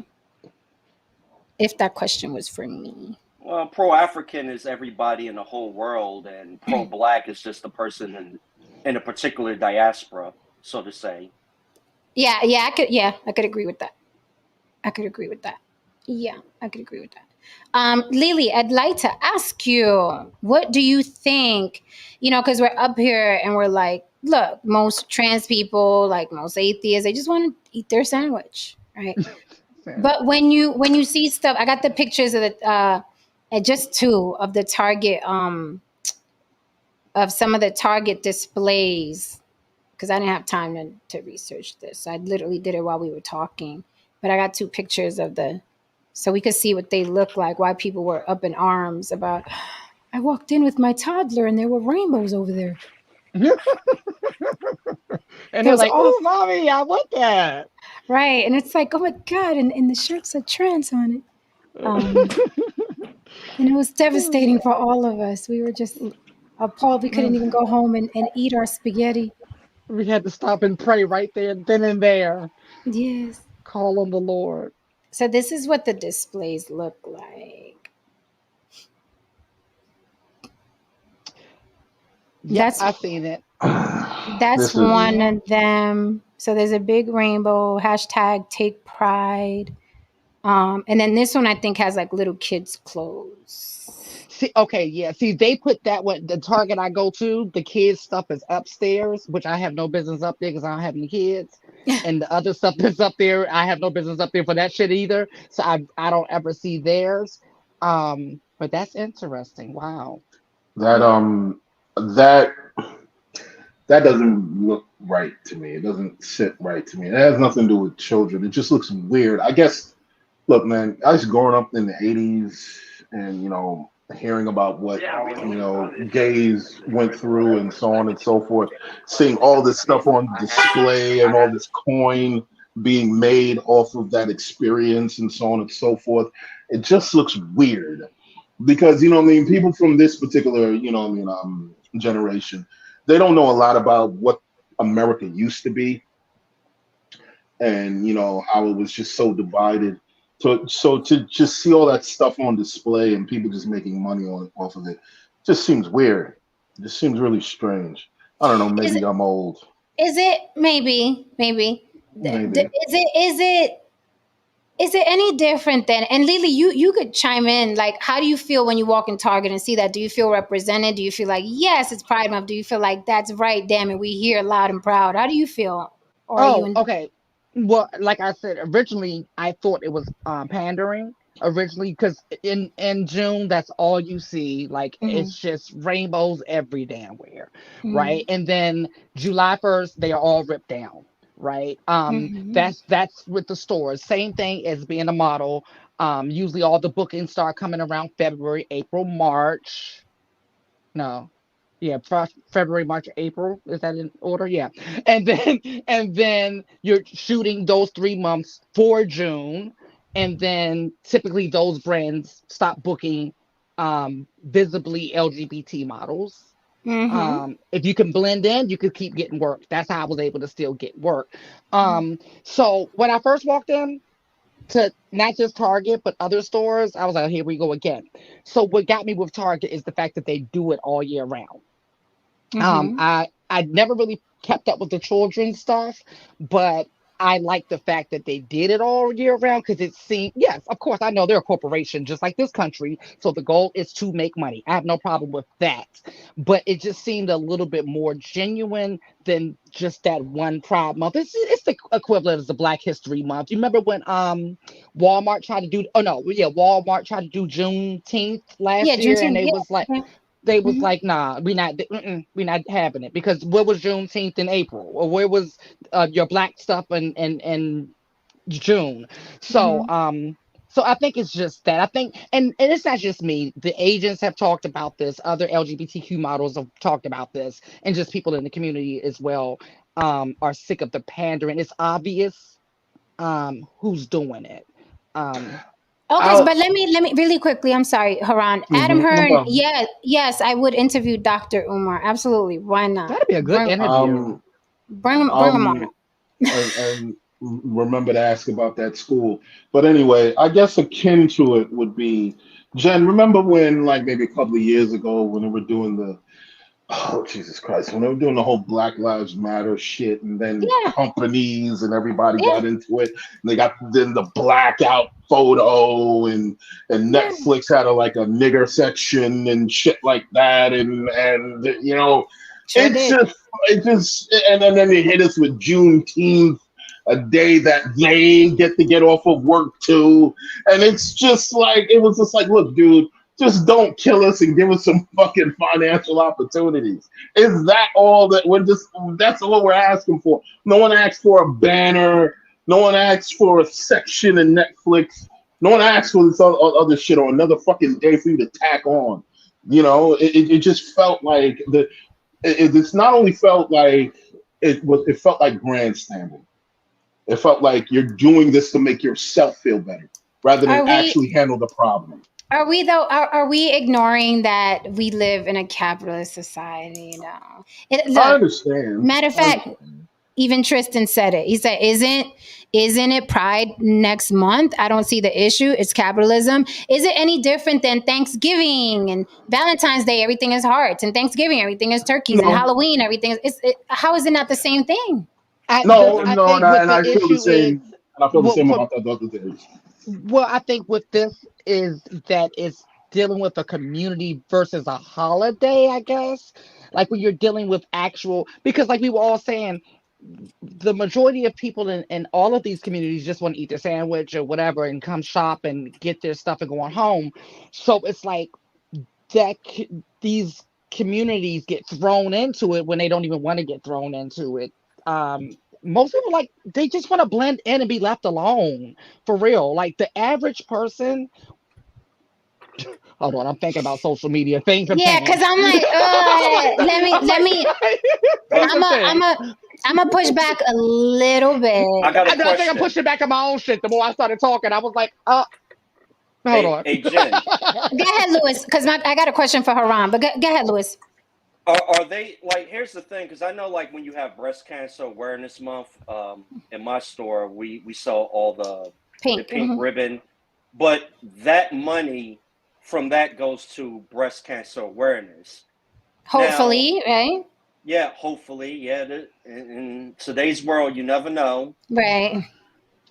If I'm from that particular community, I think I would be more satisfied if Target or whoever retailer, instead of trying to make a quick buck to try to appease people, why not donate money to certain causes? Just like, you would donate money to a facility that helps runaway gay teens that were either kicked out of their home or Right. to gay health, like healthcare or something like that, or particular charities that actually benefits the gay community, instead of making a quick buck off, like, hey, look at us, we're an ally, come spend your money here. I mean, but that is not, Luis. Now you're asking humans to not be human. Humans are We're animals. naturally They're biased. horrible. They're horrible. They're not compassionate unless they're forced or have a threat of everlasting hell or some God damning them. Like, humans are really horrible. Right. Terrible. So you would be asking them to be compassionate. Hey, what a wonderful world it would be if every rainbow that was ever sold was given to someone who had been hurt or maimed or needs some place to live and they're trans. But that's not this world, and is most definitely not America. Most definitely not America. But I wanted to push back a little bit on Haran, because you said, when I said the seasons do it, Christmas, Valentine's Day, whatever. I know around June, I want to see the Puerto Rican flags because I want it convenient for me to go grab one, right? Yeah, I know I got some up here, but we always need some new ones. We Puerto Rican, we exaggerate about every fucking thing, right? Okay, está bien. So, around June, I'm like, oh, good, I could get me a flag because it's going to be June, whatever. So you said you don't like any of it. No, there's some bias to it connected to like maybe one or two holidays. Exactly. I'll admit I like Christmas for the kids. See? I like buying kids gifts and shit like See? that. You're I like it. cog in the wheel. You're cog in You know the what I'm saying? wheel. I didn't say I wasn't. However, there's certain things where I'm just like, Jesus Christ. There's a certain thing called overkill.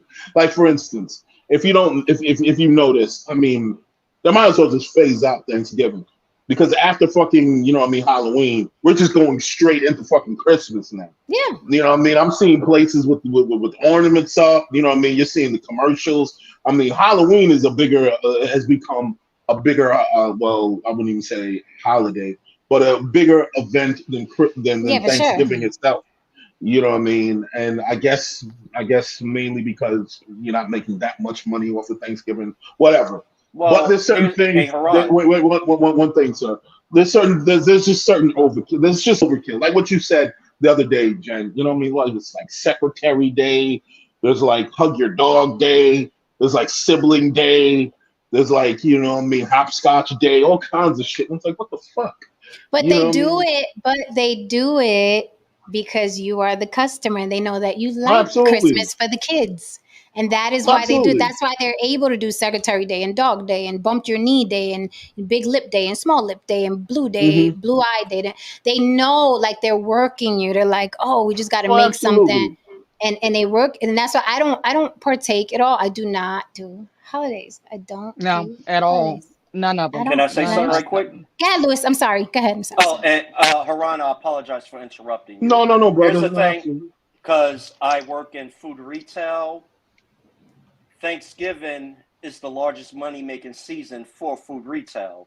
Just like Christmas is the time where retailers and toy manufacturers make their money. Those turkey farmers and stuffing makers have to get their money. Just like Valentine's Day, the people that grow the roses got to get their money, since we live in this large capitalistic machine that people love partaking into capitalistic rituals. That's what they're for, to take your buck. And also, and Thanksgiving is traditionally the time when families get together, or what I like to say is the time of year that we pretend to tolerate each other, especially our distant family members. We tolerate them that one time a year, you know, have some turkey, then get the fuck out of my face, come back a year later. That's what's I don't even for. think people do it like that anymore. I think people are finally getting to the point like, I don't like you. We haven't spoken in a year. We're not going to speak again for another year. How about we just not do this song and dance? How about I just spend it with the people I want to spend it with? How about I spend it alone? How about I do Uber Eats? Like, people are Jay, you'll be amazed. I mean, you know, especially like the family member that got the big house, that they don't see that annoying uncle or aunt or brother or sister. Let me host everybody to make everybody believe that we all like each other, get together, spend our pleasantries, and go. Jay Cavassier says, y'all sound fun. Don't celebrate anything. No, we just don't celebrate when the calendar tells us to celebrate. Be kind of dumb not to. Right. I celebrate every lot damn day. Like, what? I tell y'all. If anything, let me say this before you go around. If anything, I think people that follow a calendar, you guys are not fun. You're like robots. You're like November, Thanksgiving, December, and you do this every single year, like hamsters on a wheel, by the clock. Every single year, you look at the calendar. What are we doing November? Thanksgiving. What are we doing December? Christmas. What are we doing October? Halloween. What are you doing February? What are we doing May? Mother's Day. What are we doing June? That shit to me is a slow fucking death. You are literally on the cycle of the calendar, of the American calendar. They say up, you say high. They say chocolate, you say how much chocolate. They say Christmas presents in a tree, you say how much. More ornaments. That to me is boring. You're literally on a cycle. It's like being in prison. Chow time, shower time, yard time. Chow time, shower time, yard time. That to me is a miserable existence. I'm not going to go on a calendar or until I die. That shit to me is mind blowing that humans do that. It is weird to me. Like it's like, oh, it's Christmas. Everybody's buying trees and I guess I better go. And y'all like fucking cattle. Y'all are like cattle. And this is why I don't blame the capitalists, because they see your cattle. So now they're adding Secretary Day and Siblings Day and Pet Day. And you know what I mean? Oh, it's Juneteenth now. Oh, it's Quantum. It's this. They keep adding stuff. And if I was the powers that be, I would do the same shit, because you cattle are what makes billionaires. Yeah. You cattle make billionaires. So I don't blame them. I'm not like, oh, the white man, oh, the capitalist. Y'all line up for it. Even when it's so powerful. It's so powerful that Iran, you don't even like the shit. And you still go, because in your mind, you're like, Christmas is for the kids. Like they put that in your mind. And you've just followed up. Doesn't really mean anything. It's a day on the calendar. Don't mean shit. But in your mind, you're convinced Christmas is for the kids. And I'm better than other people because I don't do presents for the adults. I'm like Christmas light. I do it for the kids. When we all have the freedom to raise our children with our own traditions, we're just too fucking lazy to do it. Fucking lazy. No. Let me speak on that. I like to do nice things for children, and I feel like Christmas is a nice event. You know what I mean, where I can express that for the kids. I have a soft spot for kids and doing things for children. And yes, I do throw other events for children. But anyway, another point here too, is that I've never gone to a family reunion. Mm-hmm. I've never seen the point in that. Mm-hmm. You know what I mean? In some ways, I think family's overrated. I think it's best to choose your family. You know what I mean? Yes. You know what I mean? I don't like the idea of hanging around a bunch of motherfuckers I'm just basically stuck with. You know what I mean? Because if you don't genuinely like them. If I don't genuinely like you, and then I have to see you every year because someone said we're supposed to like each other. Like, that's just me. I just don't feel like if I don't like you, if I don't genuinely see anything in you, I don't think I should have any loyalty to you just because we share some sort of genetic makeup. That's just me. But I will say this: the flip side, when I see because I got my own situation, but when I see families that are tight knit, and it's because I love beautiful big families with all the brothers and all the siblings, and you come home, you're taking care of mama, and that's a beautiful, beautiful thing. Absolutely. It's a beautiful thing. Well, it's just see, it wasn't my genuine. cards, right? Well, They were it's in my genuine. cards. right. And that's what I was going to say. Y'all know I come from that family. We're super, super close. But I wholeheartedly agree with Haran that if we weren't, I would not be around the motherfuckers. Like, I am very clear about that. I do not spend time with people that I don't enjoy. I don't care who Right. you are. I Same. just don't. Just don't care. Same. Jay Cavassier says, I like structure. No, honey, that's not structure. It's indoctrination. Create your own structure. Right. It's not structure. It's indoctrination and it's laziness because you're like, oh, I'll just do it on Christmas when the whole world is doing it because you're too lazy to create your own shit. Remember, we come from a people, we're indigenous. We come from a people that had our own music, food, traditions, and all of that. We got here, however the fuck we got here, they gave us a calendar. The white man said, here you go. This is what you're going to celebrate from now the fuck on. I don't care about your language. I don't care about your music. I don't care about your traditions. Here, we do this in January, this in February, this in March. Oh, and you're going to pay for all of it too. It's not going to be something that you go and take things from the earth and the ground and pull things out the tree and make your own dress and make no. Here, you're going to celebrate it like this and you're going to do it with a fucking tree.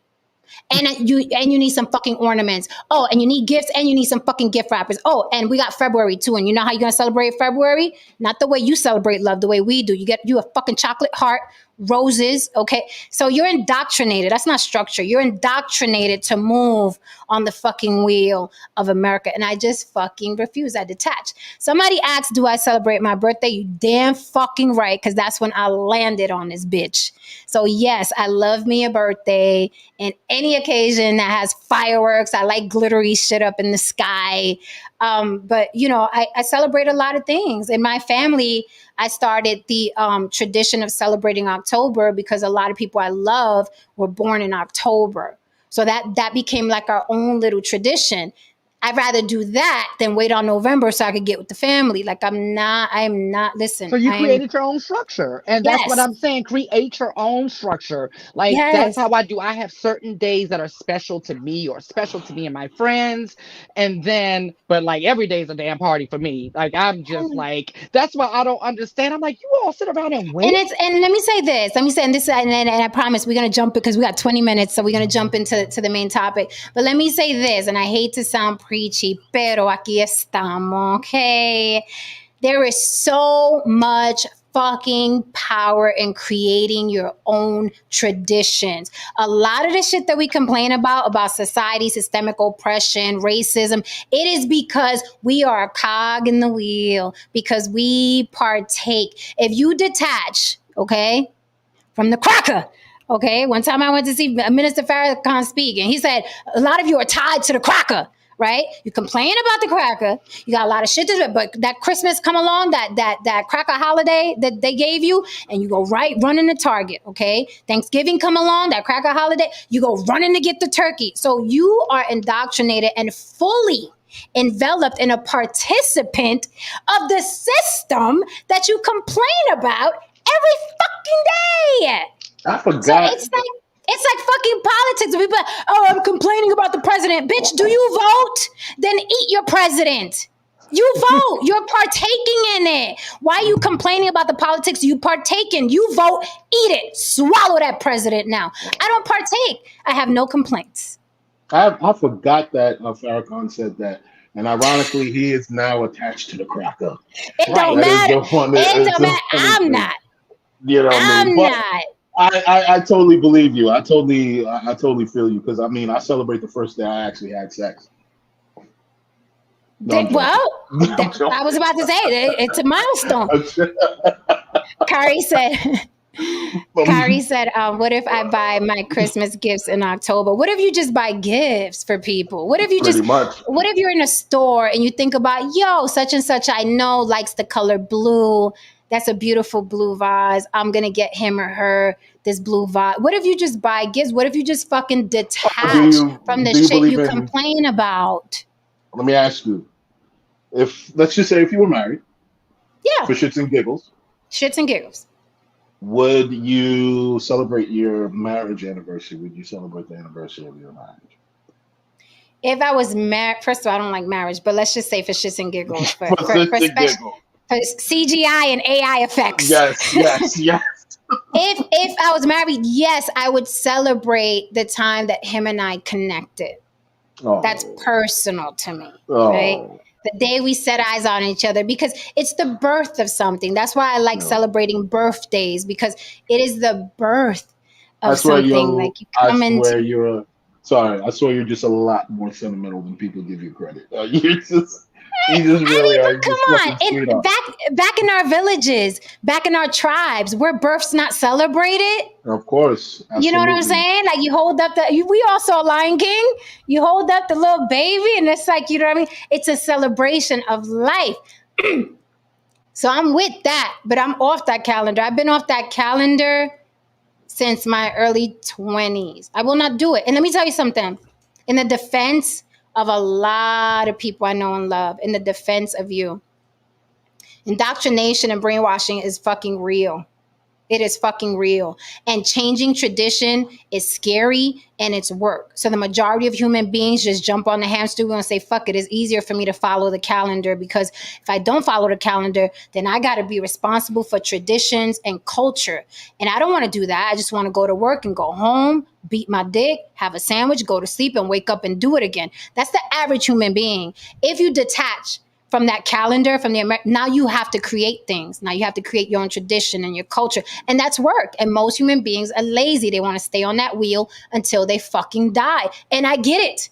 I fucking get it, because who Yeah. wants to do more work than they have to when they could just wait for Valentine's Day to come around, get a dozen roses and shove a heart box in her face and go on about their life? I get it. In order to do what I am doing, it is fucking work. It is fucking hard. You have to, every time Christmas comes by, you have to fight feeling lonely. And I'm not with my family, and the whole world is with their family. What's wrong with me? You have to fight that. You got to be a strong motherfucker to fight that. Last Right. Christmas, I did a stream on the block with Jen. Are you alone on Christmas? And I came up, I read towards the night before Christmas. You know how many motherfuckers was in the stream? I was shocked. I said, I'm just going to go on, because I know people are out there lonely and sad that they're not doing Christmas with their family, because they're indoctrinated that if they're not with their family on Christmas and Thanksgiving, something's wrong with them. They're broken, or their family's broken, or the world is broken. And on Christmas, I was like, if you alone on Christmas, I'm going to hang out with you. And I was surprised. I didn't think nobody was going to be in the chat. And people were here like, yo, we're here together. And it's sad, because it's people that feel extra That's what we lonely do. it's sad because That's what people we do. feel extra lonely, and it's just a day on the That's calendar. it. It And really it is. That's affects all. it It affects really them is. so badly. Like, it's like Valentine's Day. All I see is people carrying roses, and the commercials are bombarding you to get a Zales diamond, get her this, get her that. And guys are like, I can't fucking afford a diamond. And it's Valentine's. This country will fuck you in the ass and in the head. Hey, Jen, you know Yes. where the pressure's even harder? If you have children. Like me, I Children. grew up, my family, we didn't celebrate holidays, birthdays, none of that. Was you a Jehovah's Witness? And no, we Oh.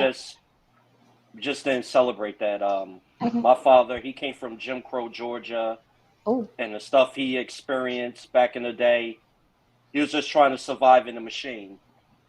But when I had my son, and peer pressure is a motherfucker. And for just like this Christmas, bought my son Jordans, some clothes, and a PS5. Shit. And Go ahead, Daddy. I'm an avid video game player myself. But he was mad because he didn't get an Oculus, because his friends had an Oculus. And I had to speak to him like, how many of your friends have a PS5? Not that many. Like, how many of your friends would love to have a PS5? He's like, all of them. Like, some of their parents can't even afford that. So you should be grateful with what you have. But the kids with the peer pressure of being like, you know, in the in crowd and all that, it's a motherfucker. And that's what pulling your strings. And I can we're only also imagine. we're all indoctrinated and socialized. Think about it. What's an You don't want to Oculus? be. What's an Oculus, by the way?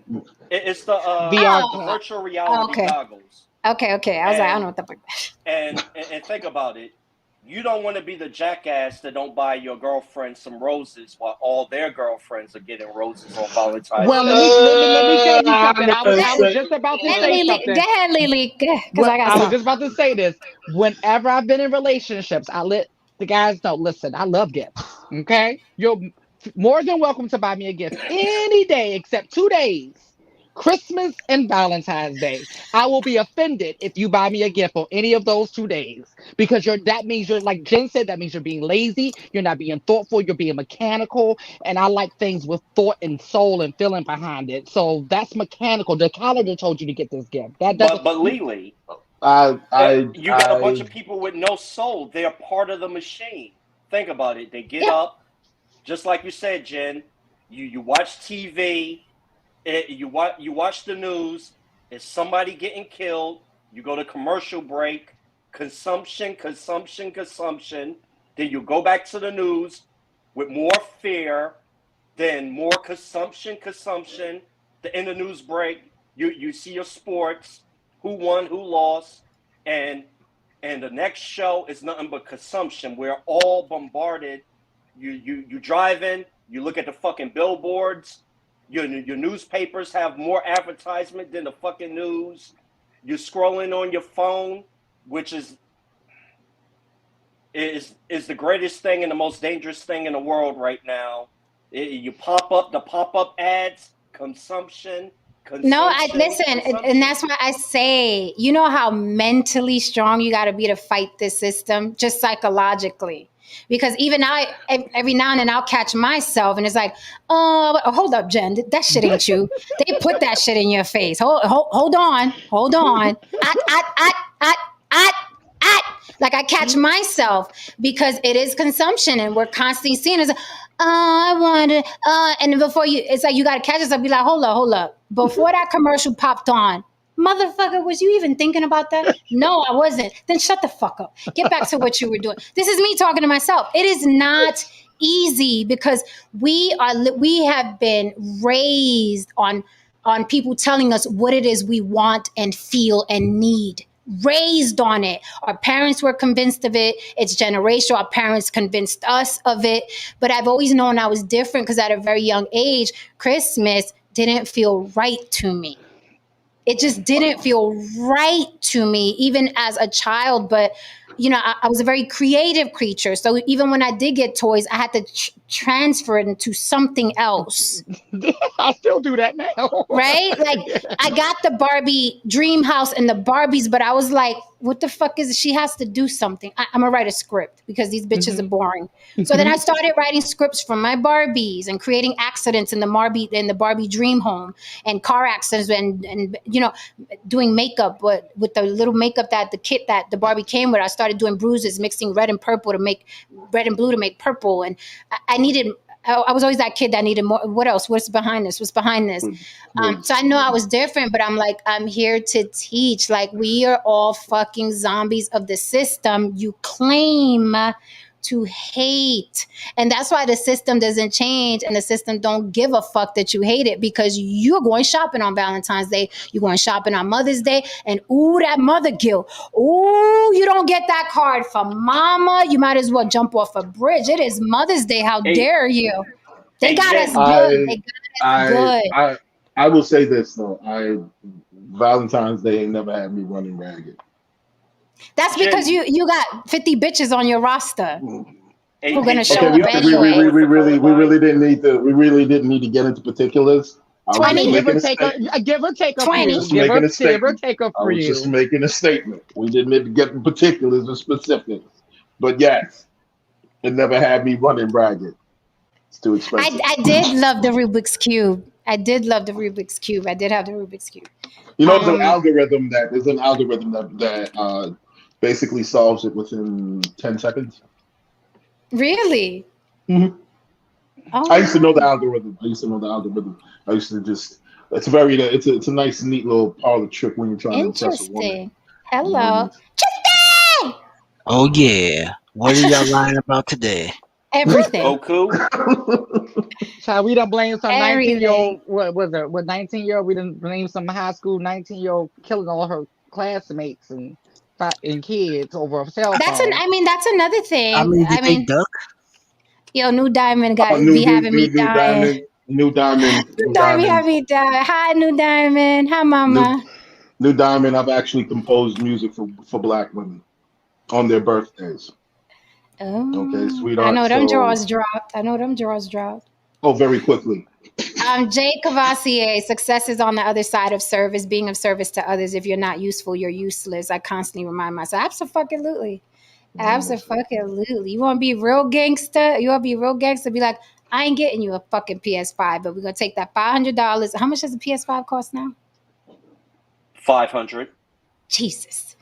We're going to take that $500 James, and I'm going to teach you a life lesson. We're going to go and feed some disenfranchised children, and you're going to go back to your fucking school, and you're going to look them other little PS5ers and them Oculus motherfuckers in the face. You're going to say, I fed 100 people. Fuck your PS5. That's how you raise them. That's how you raise them. Those are the kids that become leaders of fucking society. But what are you creating? Producers or consumers? That's how damn you right. raise your kids. Goddamn right. God damn it. Right? I love Shit. it. James, he says, I thought no avatar. Let me explain something to you, James. Yeah. This is a very solid example right now. Tristan, right now, he has something we call privilege Yeah. because he provides a particular, service for us. Yeah. He provides a particular space so he does not have to have an avatar. Now, this kind of relates to your point when you were up here, James. The reason why there's only like maybe one or two guys actually impregnating most women is because they fulfill an actual space that most men don't. So this is kind of how privilege works, James.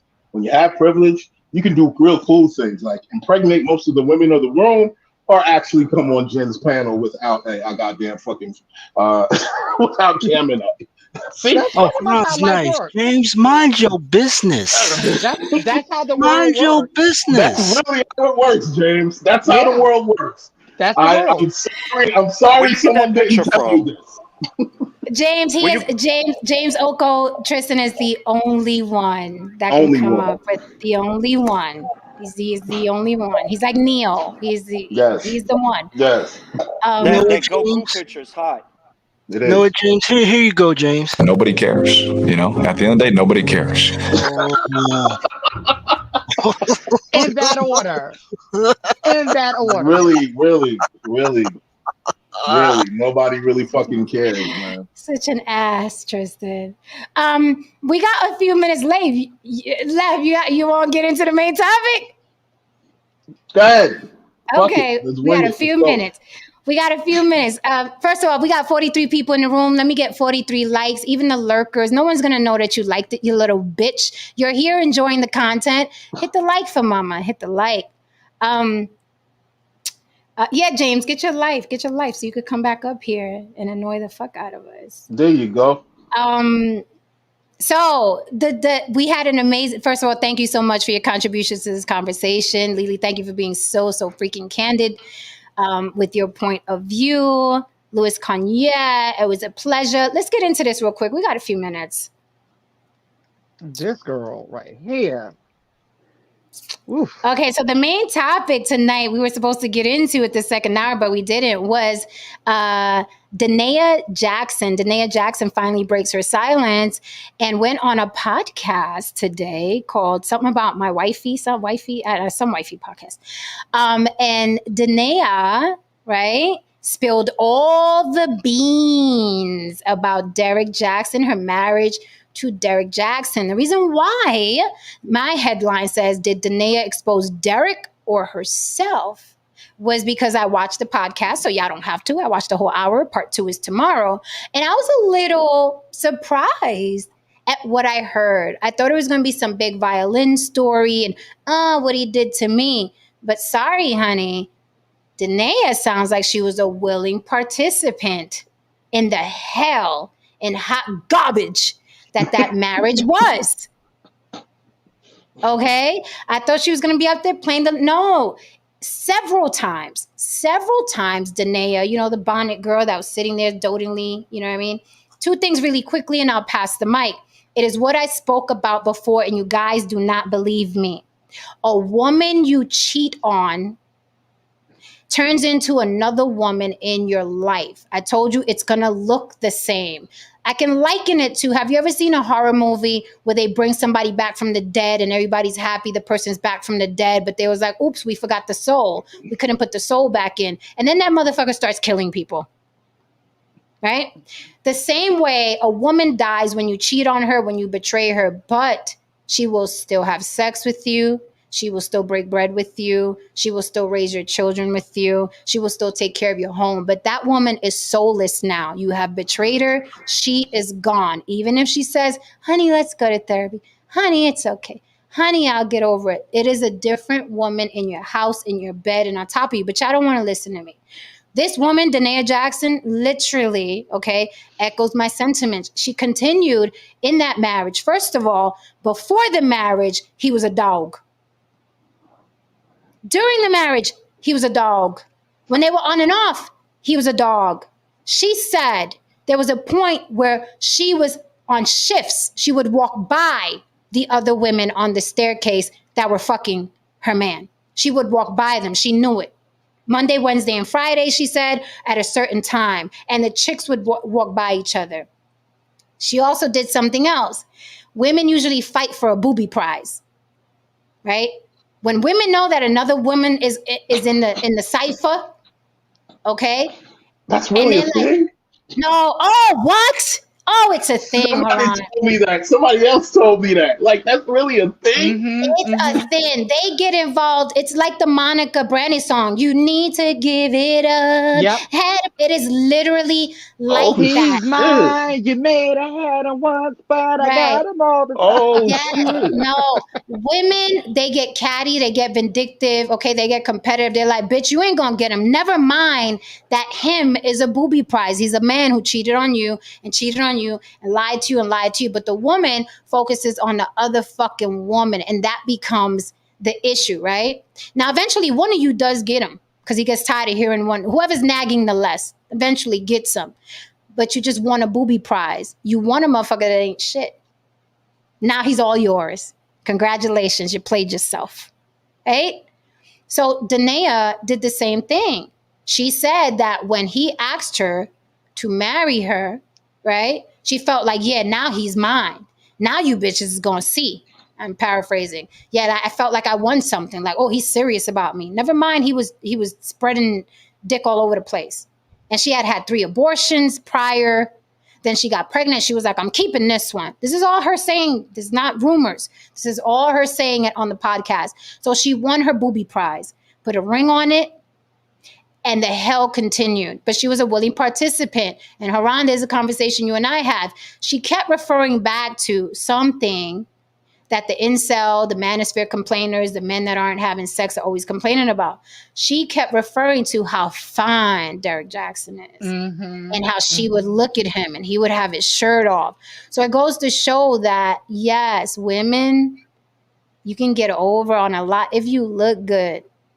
Remember how Kevin Samuels was like, those men don't care that you have a degree. Those men, they don't care. They don't care. Well, women, we're all animals. Okay, we're all animals, and women want to mate, and women will always pick the fucking specimen that looks like the protector and the good source for breeding. Okay, because she referred to how good this motherfucker looked, and when he proposed to her, he had his shirt off. Her words, not mine. And she was like, "Ooh, and he looked good." And I'm going to pass the mic on that because I said I thought this was going to be a hit piece on Derrick Jaxn. And she was going to be like, oh, what he did to me. I was like, no, you was a willing participant in the fuckery. I don't feel sorry for her. Now, the entire comment section was like, yeah, girl, you deserved better. And that happened to me. I'm like, did you fucking watch the same video I just watched? Didn't you hear what she just said? I saw that too. But I'll pass the mic. I'll say one thing real quick. I mean, men do the shit too. I mean, we break a hell of a lot of rules for fine women. I know I have. I'll admit that. You know what I mean? There's, you know what I mean? The number of the women that I had that were fucking, man, I had one ex that looked like Leela Rashawn in her prime. Okay, well, I was She about to used ask which one, but thanks for yeah, clearing yeah, that yeah, up. yeah. Well, I had to make sure. The before I had to picture. make sure. Yes, I had to make sure that I specified which Leela. Yeah. You know what I mean? And you know what I mean? I had that one, and man, I used to let her get away with a number of things. When I look back now, I'm like, I would never let nobody get away with that shit. But she was fine as shit, as opposed to one who, and to be fair, I'm not gonna dog her like that. To one who didn't look like Layla Rashawn, you know what I mean? You know, in her prime. And anytime we got into an argument and I was over the house, I was like, man, fuck this shit, I'm leaving. You know what I'm saying? I mean, it's just human beings, man. Human beings. You know what I mean? When people have privilege, even unconsciously, your brain says that they have a particular privilege, a particular degree of privilege, and you give it to them. You know what I mean? A lot of people won't admit that, man. There's been plenty of women who got come on, man, fat asses, big titties, blah blah blah. Some women be like, why the fuck are you even putting up with them? Like, yeah, because look at her. You know what I'm saying? I mean, so yeah, men do it too. Well, you know what? With her, when I was watching this, it was a few things. First of all, I was happy that she did something to herself and to go on there and represent. I didn't watch the last interview. I just didn't care to. So this was my first time hearing her speak, and I was like, oh wow, she could put together a word or two. I was like, oh, she could put together some. She's very like coherent, because I didn't expect her to be that coherent. But I'm, so I'm actually listening to it as I'm getting ready for tonight's show, and when she said about her get back and the things that she did and stuff like that, I was like, oh wow, I wasn't expecting her to tell her part too, because usually when someone tells about their horrible ex, they're only going to tell you about how horrible their ex is, and they're not going to tell you their part of the situation as well. But she is that girl we can turn around, right? Because we see it happen in the male sector as well. The one who was the nerd that didn't get any action, and then kind of something happened, and then they got that thing, and then it's like, ooh, I'm gonna hold on to this with all my might. And so I felt like it was one of those situations, like she felt like, or she knew she was out of her league. And this is why I told somebody too, when we were talking about the dating within your league thing, and somebody was like, oh, that's wrong. You know how people was like, that's not fair. And I'm like, they say, and telling people to date within stay in their lane is hard or negative to people's self-esteem. I said, you want to know what's negative to someone's self-esteem? Dating out of your lane. Stay out of your lane and see how fucked up your self-esteem is out of that. So I felt like that was one of those situations. He knew it, she knew it. So who has the upper hand? Of course, him. I think men and women take it differently in that case. I understand where you're taking it. Like, I'm gonna also keep it real. When our money isn't right, we usually entertain the girl who doesn't look that great. Ooh, shame the devil, shame the devil. When our money isn't right, the number of dudes, not saying you, Tristan, a number of dudes, when our money isn't right, we do entertain a chick who ain't that great looking, that we wouldn't entertain if our shit was tight, if the money was pouring in, if we look great, fresh all the time, blah blah blah. But when dudes are down, bad, the girl represents where you are. Now, men in that mindset, men can still be in the mindset of like, all right, when I come up, I'm a trader in for something better.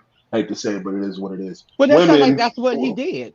But it is pretty much what he did. But with women, I'm thinking it's a bigger hit to the self-esteem, because especially if you're a bad chick, I guess in their mind, they're like, God damn, how far have I fallen?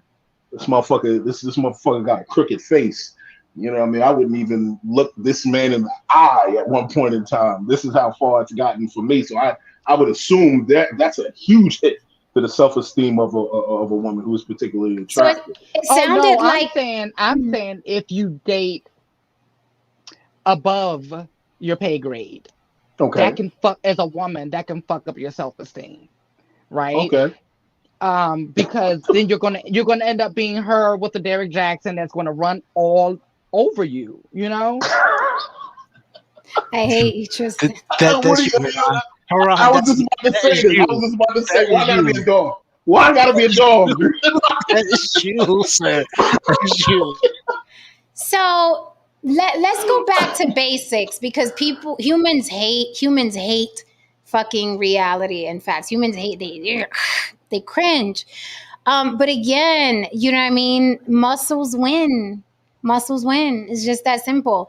Haran, you were saying, you know, you've allotted some shit for fine women. I think you know, people are like, oh, you're superficial, you're shallow, but there is a very feral, you know what I mean, just emotion and feeling when you're trying to mate, because essentially we're just trying to mate. Everybody's trying to mate. The Mhm. animals in the forest, we're all trying to mate. Roaches, lions, tigers, bears, humans. Everybody's trying to mate, right?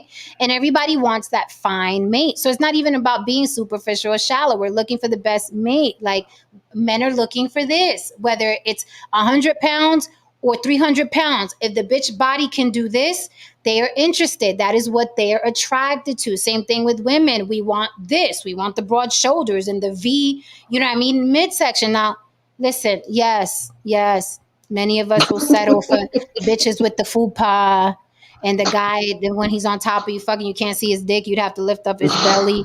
Yes, I know people settle.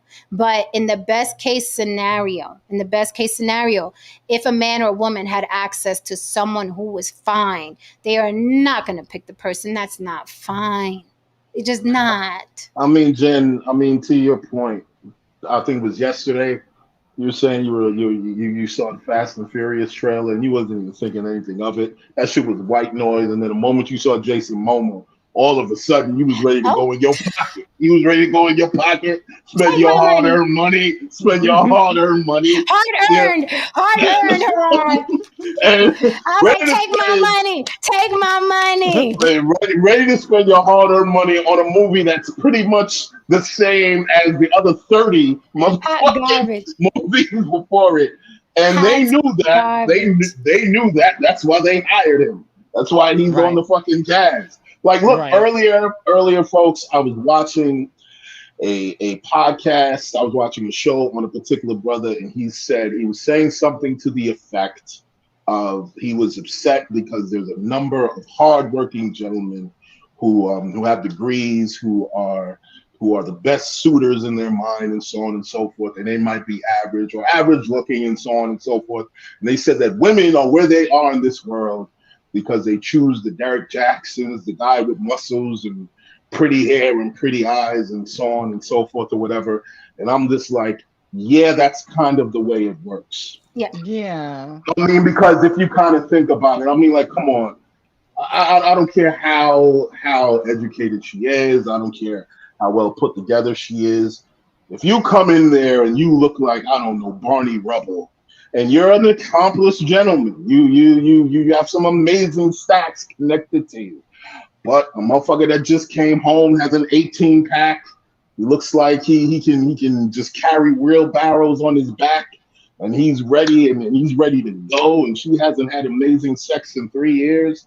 Like, I'm sorry, man. Nature always wins. Like my boy says, nature always fucking wins. It's undefeated, man. So let me say this, and we got to keep it a buck. We can't be so set in our ways that we don't tell the truth about a thing. Somebody said he's not fine. First of all, he may not be my type. I'm about to say, even though he's not my type, I can Yeah, I recognize a can nice looking man. Like, I'm not gonna be a absolutely hater. like, you know. Plus, I've been around built guys all my fucking life. I don't give a fuck about no Derrick Jaxn. Like, he, you know what I mean? Right. Plus I follow all them fucking trainers, so he's a dime a dozen, right? He does nothing for me. Absolutely. But the nothing. average, you know what I'm saying? The average woman is going to see this man and lose her shit. Okay. So I'm going to pull up a picture for the people in the chat that is saying he ain't even fine. Yeah, he Pull up might a not be picture because fine to you. y'all capping right now. That's what y'all doing. Y'all know Everybody's better. everybody's faithful, and everybody doesn't have eyes for anyone else, and everybody isn't attracted to other people when they're in High relationship. earners, high earners. Everyone's a high Okay, this Oh earner. yeah, man. everyone's a high earner, and Okay, look, this man by just regular standards, that's a fine piece of ass right there. That's some good breeding. That's some good fucking breeding right there. Okay.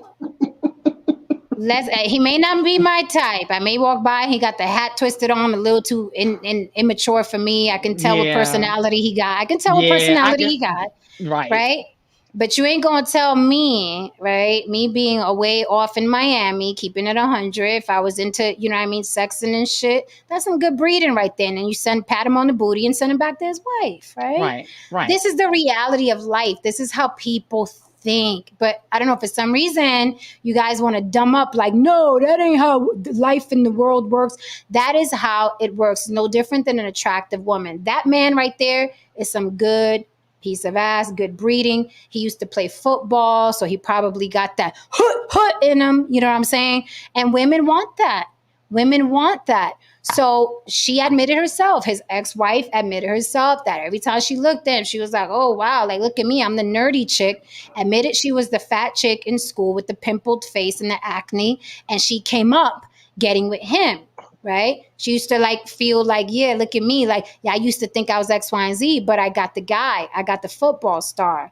So did she, like Karan said, put up with a lot of shit because she wanted to be on his arm?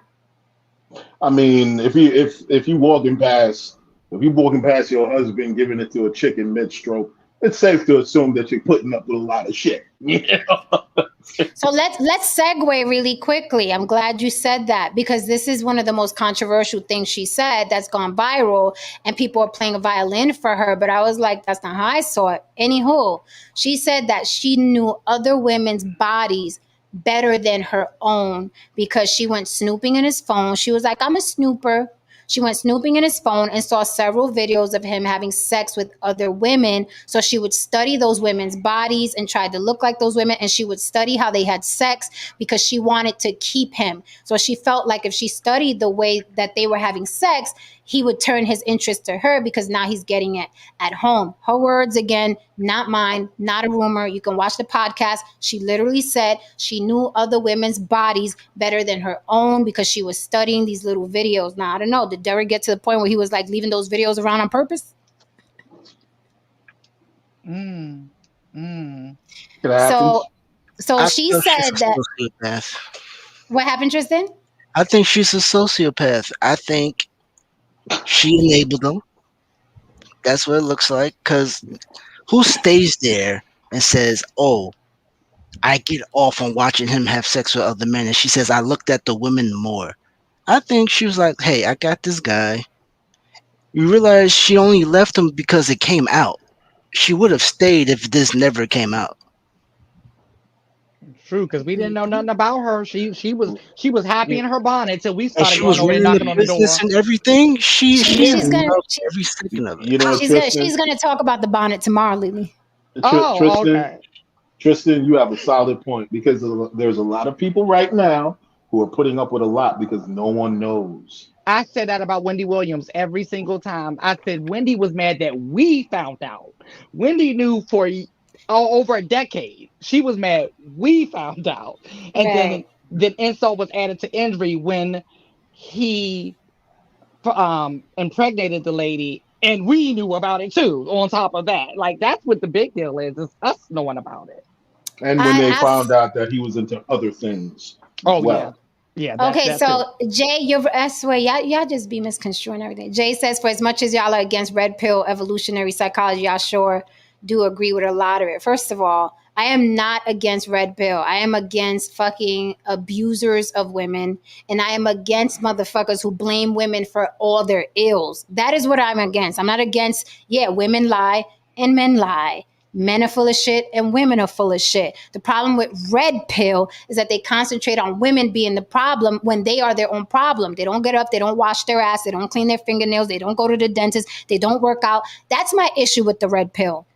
Not their psychology, is that they use it to abuse women. So get it straight. Clean your ears out. They probably not even clean because you're a man. Man, But, listen, Rollo Tomasi messed Can I up say the something? moment he decided to Clean leave my the fucking camera. ears.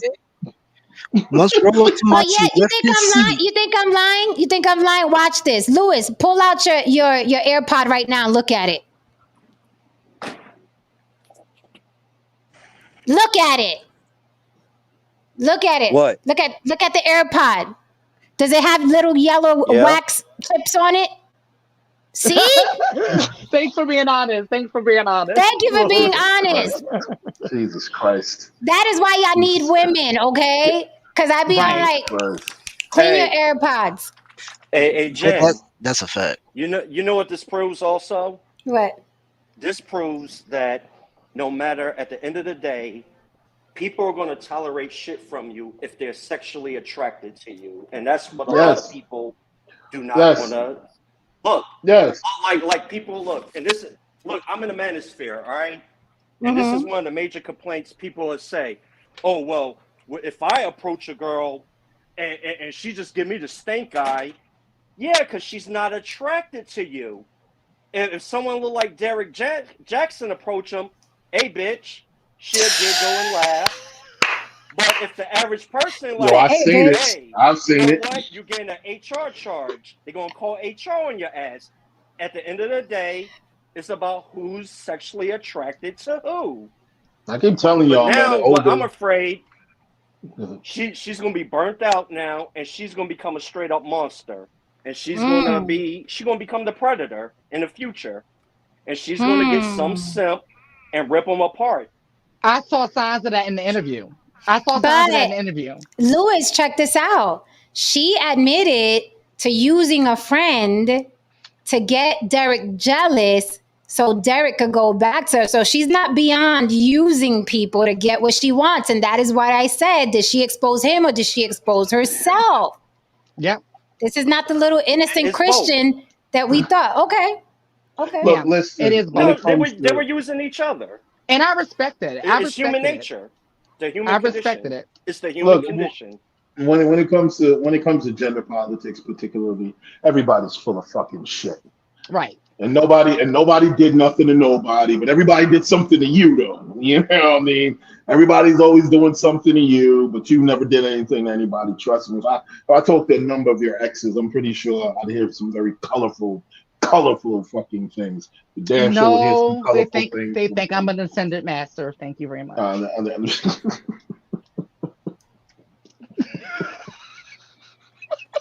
I bet $20, right? $20.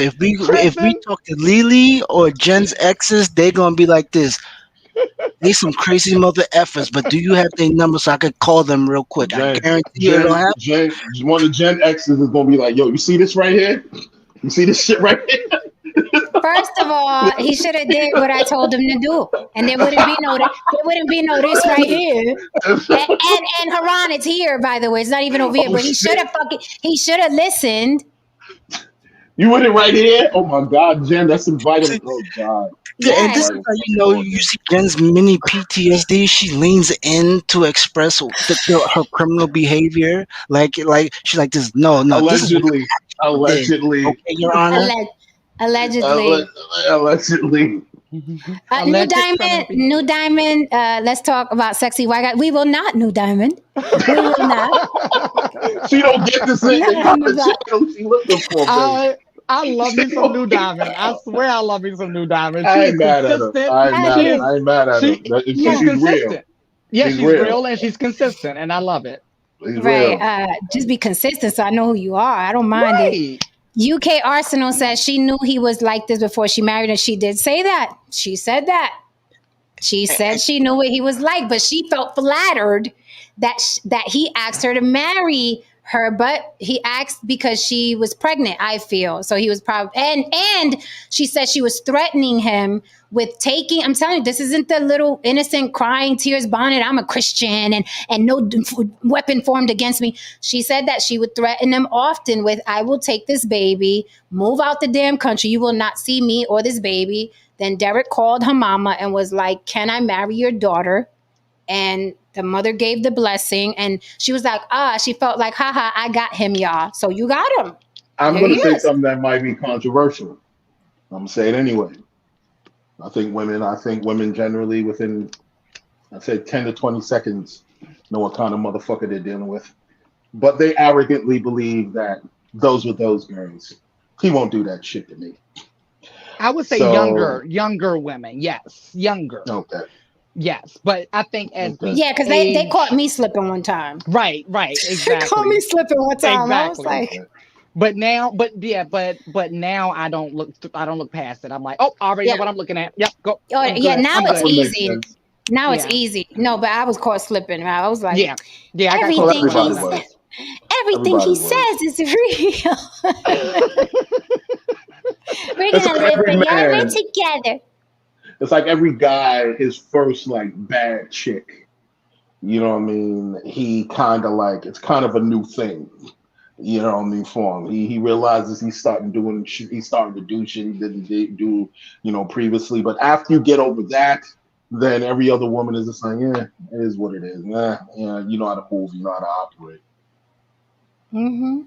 Yeah, so part 2 of the interview is tomorrow, and they're going to talk about the famous interview when she was sitting there like a doting wife under the bonnet.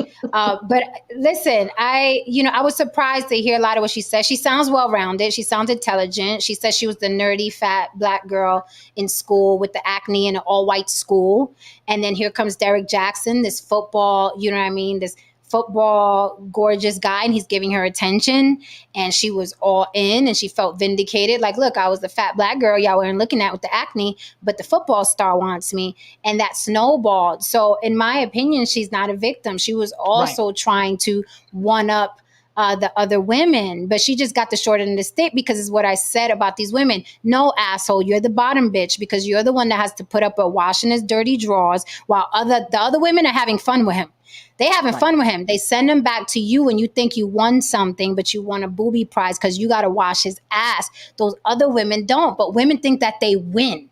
They win over it. He put the ring on me, girl. Yeah, and she's fucking him, and she's fucking him, and she's fucking him, and you're just being humiliated. So she says she finally got tired. I guess she finally got tired of it, and now this is her breaking out with her wings, her caterpillar. She's coming out, and I think, to your point, Jen, I will say this though. I think bringing her out in that bonnet and what she was wearing, I think it was a genius move. I think it was genius.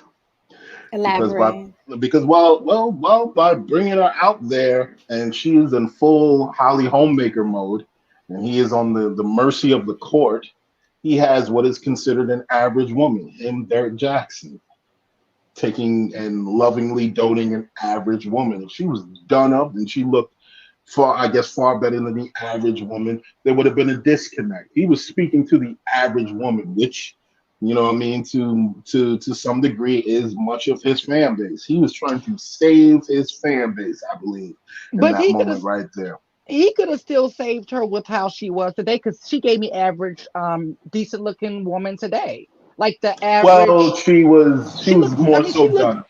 She was more so done up. She was done up, but she wasn't. But the overly frumpy done. look And put that's more what sympathy on her. That's Right. see, that's just the whole thing. It was, in my opinion, when by bringing her and she's frumpy, it created this very emotional situation. If she was more done up than so on and so forth, I think it would have created some sort of disconnect and brought them here. By having her, like, really frumpy, it brought them down to, I guess it humanized the situation, if that makes sense. I guess it did. You know what I mean? It humanized the situation, and by doing that, he was able to, like, really flip the situation, because his money ain't stopped after that. He lost some people, but his money ain't stopped after that. I think she did all But my that on question purpose is to this. save his career. What is it, Louis? She- Hold on. Whose decision was it? Was it hers or was it Derrick Jaxn's decision to have her look like that? Because you're going to have more sympathy for her, and it's going to villainize Derrick Jaxn. Right. So I agree. It might have been her. We'll find out tomorrow. I think it was her because in all her videos, that's how she's dressed. Except for that podcast. That podcast, somebody did her hair. Somebody styled her. Somebody she looked real different. No, She looked wait a very minute. different. Well, wait a minute. After that video, she was dressed like the Riddler. I mean, she was dressed like a fucking Batman villain. I mean, she had wild hair. She was in a fatigue at one point in time. Yeah, I saw like she was always doing wild shit. Always looked frumpy. Always looked frumpy until that interview I saw today. What was the real? So was that her, the real her in that interview, or was the frumpy girl the real her? No, I think the frumpy girl is who she is, because she said herself she was a nerd in school. She's the quiet girl. She was the smart girl.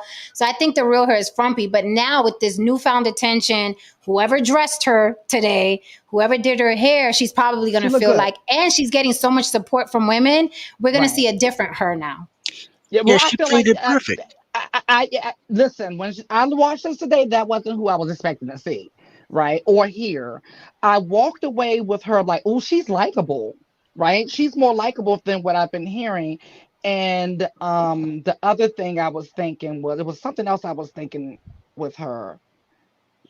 Oh, the fact that, like I said, I like the ownership. I was expecting to hear one-sided. She was like, nah, I was foul too. Like, I did my shit too. I was hurt. I did my shit, whatever. And I was like, okay, I can rock with that. I can rock with you. So I'm really interested in seeing where she takes this. Mm-hmm. Okay, let me play devil's advocate for 1 minute, for 1 second. Let me borrow that from you, Jen. Okay. All right. And let me use the concept of, what is it? Alpha fucks, beta bucks. Uh-huh.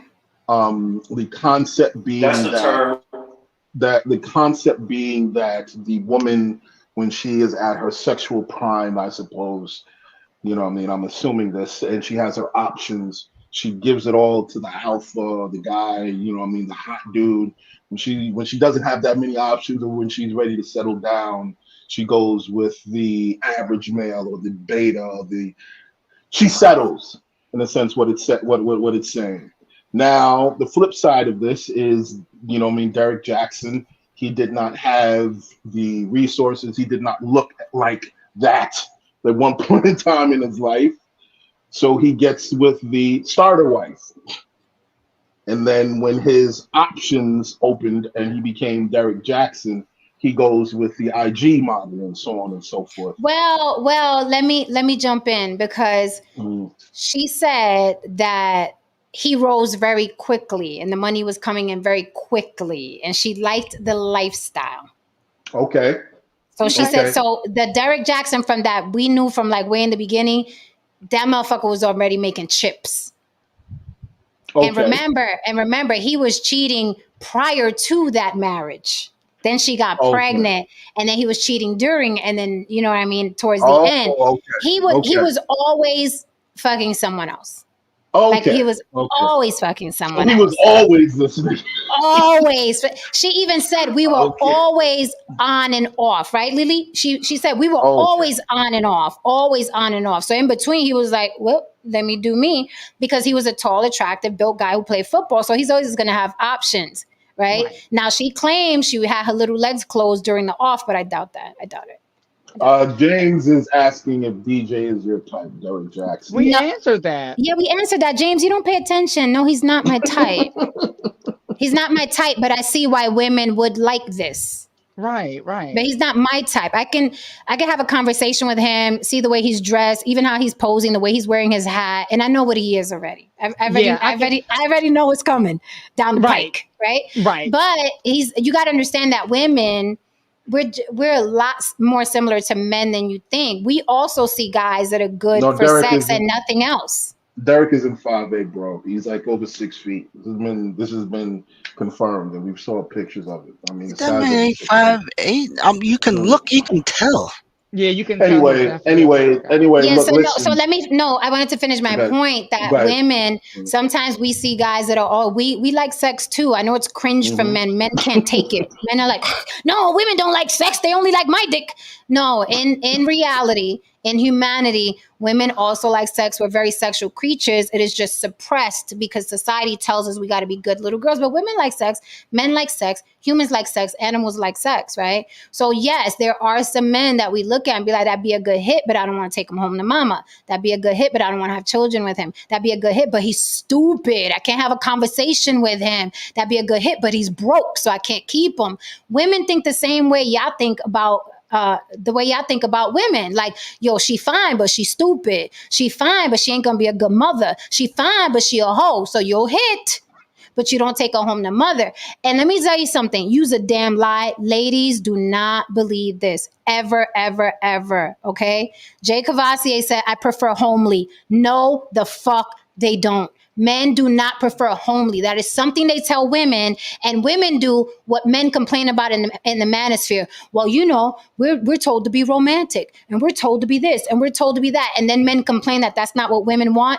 Trust me, ladies, do not listen to that garbage. That's garbage. Men don't want homely women. They like hoes. And they've proved for centuries they like hoes. Why y'all still in the dark about it? Why y'all still trying to be the perfect little wife and talk about the hoes over there? Okay? You will never diminish the light of the hoe because men like hoes. Hoes exist because men like them. They follow them on social media. They watch their porn. They're fucking them at the office. Men like hoes. They're buying And the they call girls risk and the prostitutes. They risk everything. everything Don't for a believe hoe. this. Don't this is that societal shit. Like, we prefer the homely women. No, the fuck you don't, because you're married a bitch. You get bored of her in a year or two, and then you're out running around looking for a hoe. Ladies, please don't listen to that. I mean, and Okay? it's even in Don't the listen to Bible. that shit. It's even in the Bible. This motherfuckers will risk the wrath of God for some Right. good ass. You know That, When what I I that, mean? tell that, you, that sounds good. It sounds when I good tell though. you, if I when I One hit second. James is asking what your type is, Jen. Go ahead, But Lee. why you're my type, James. You're my type.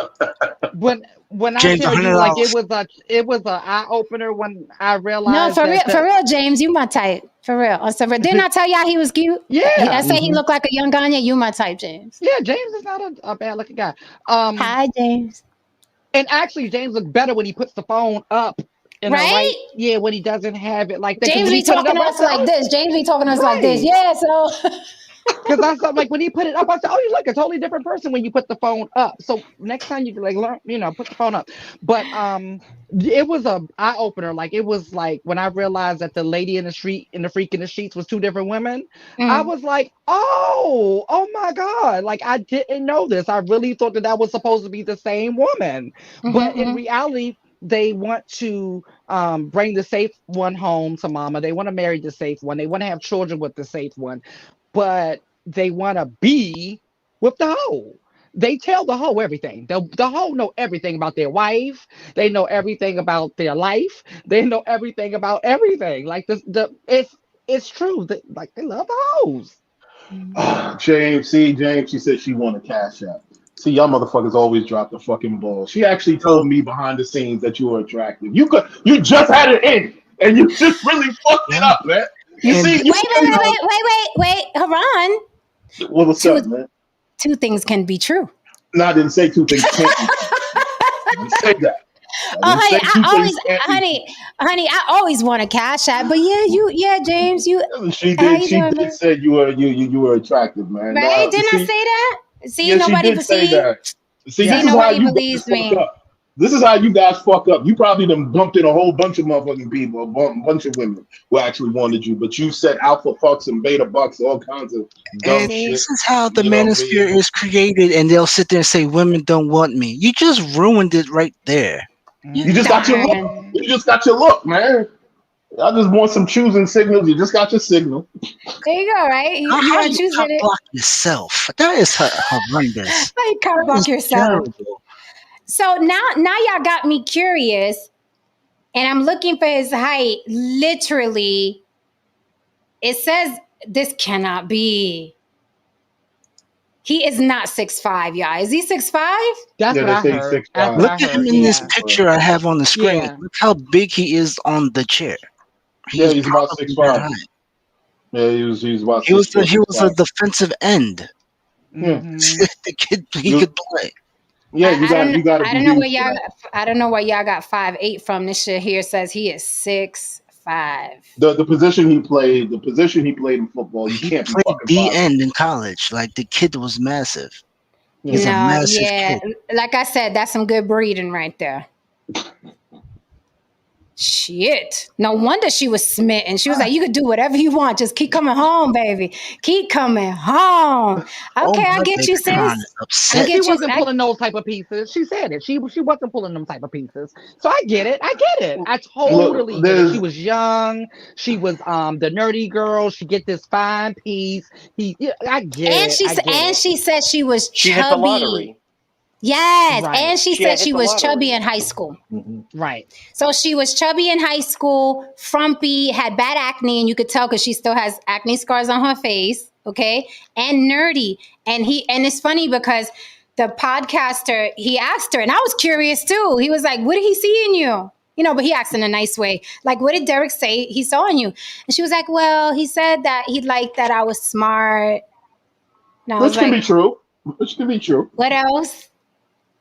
So I guess he was intrigued by her being smart. And then he asked her, will she tutor him? And she was like, yeah, I'll tutor you or whatever. So you can imagine this is like, a nerd story. Like imagine a nerd. It's like the Jessica Rabbit shit. I can see how that. I can He see how probably that turned into a He probably situation. profiled her. No, Like I don't think he how? Like probably. how, Derrick I don't Lewis? think he Jaxn probably probably. profiled. Like how, I'm Lewis? sure he It's did. like this. Let's hear it. You know how abusers can look at a person and know that they got that victim smell. He probably Yes. profiled her. I got a couple of books on dark psychology and all that, and he probably profiled her. She probably got low self-esteem. Mm-hmm. I'm me, Derrick Jaxn, this big meaty hunk. Mm-hmm.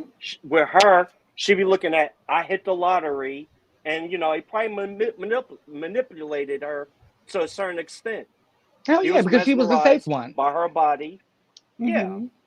And she's safe. Well, Hmm. with a situation like that, you never know. He probably could have been watching her 2 months prior. With something Yeah. like that, he probably could have been watching her 2 months prior, watching her habits, watching where she eats. Well, you know what I mean? Probably, you know what I mean? When he actually approached her, one of the main things you know what I mean? This gentleman here's, you know what I mean, point. He probably sat down and made sure that the conversation went in a direction where it made her feel good. He was probably giving her, you know what I mean, a number of compliments, making her feel amazing and so on and so forth. And in her mind, most men probably never made her feel that way. And you got this guy who looks like this making me feel amazing. She probably said, hey, why would I want to pass that up? But how See, tall? Oh my Vegatron, how tall is she though? You're saying that he's never more than 2 inches taller than her. How tall is she? Because she don't look like no little woman. I'm getting it off the internet, hun. I don't know what to tell you. Yeah, I noticed that I'll was the tell first thing you, I noticed that she had long legs. That was the first thing I noticed when she was sitting down. Because I looked at I'll stuff tell like you, that. I'll tell you like this. Women are very much like a software program, and every software program has a vulnerability to exploit. That's why we have cybersecurity. So you think he targeted her I do. and what? Yeah, because they smell it. They smell bad. And so she was safe, and he knew he could get away with murder with her. He knew he could. So he's got that that is not going. She's not going anywhere. And then he got the other ones on rotation. So they sniff it out. Yes, he was. Yes, he was chubby. Prior to him working out, but he still probably was something out of her league. That was Right. that was probably that was probably an off season too.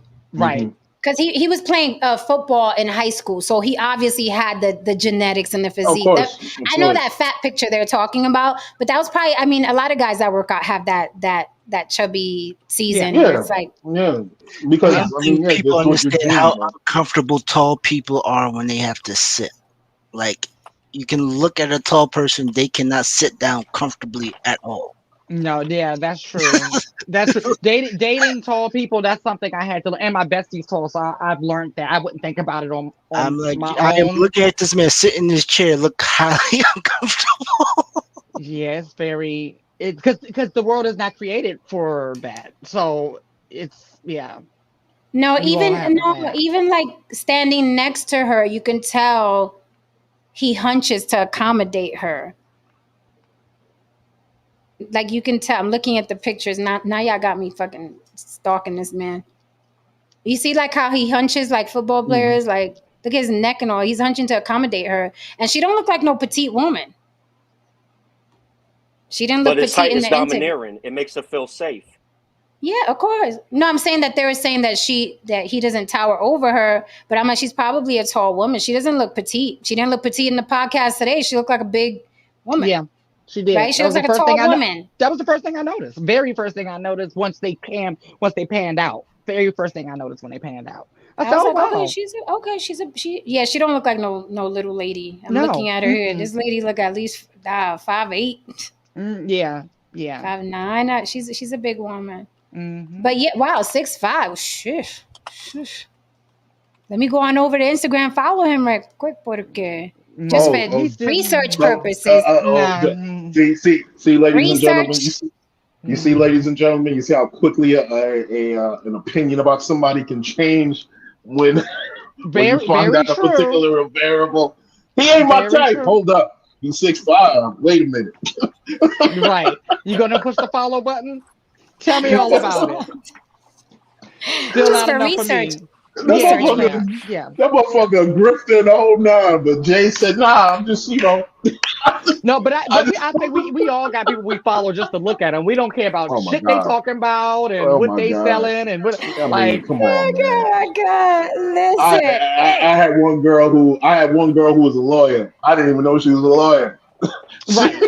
He was just ass naked on the fucking phone. I know a guy. He's a weightlifter or whatever, and he's one of those workout guys. Very nice looking guy, and Mhm. very very nice body, and got all these followers, right? And he was like, "Lily, I can't make a dime. Like I don't know how to make a dime." I said, "Because they want to fuck you. They're not. They don't care about what you're saying. They don't care about your life. They don't care. Like you just got a audience of people who just want to fuck you." So you can talk all day. They're just gonna be looking at you on mute. no, Like, he look. Yeah, you call Cat. Listen, I don't know if you call Cat. He looks big. He looks like a big. We know what a big. Look at him in the gym. He looks like a tall person. Mhm. He looks like a tall yeah, person. yeah, he does. He His does. fucking torso alone, like his torso alone. He looks. I wouldn't be. I put it this way. I wouldn't be surprised if he was 6'4". Let me Maybe not ride over to his 6'5". He could be 6'4". You know what I mean? He's a big guy. He's a big guy.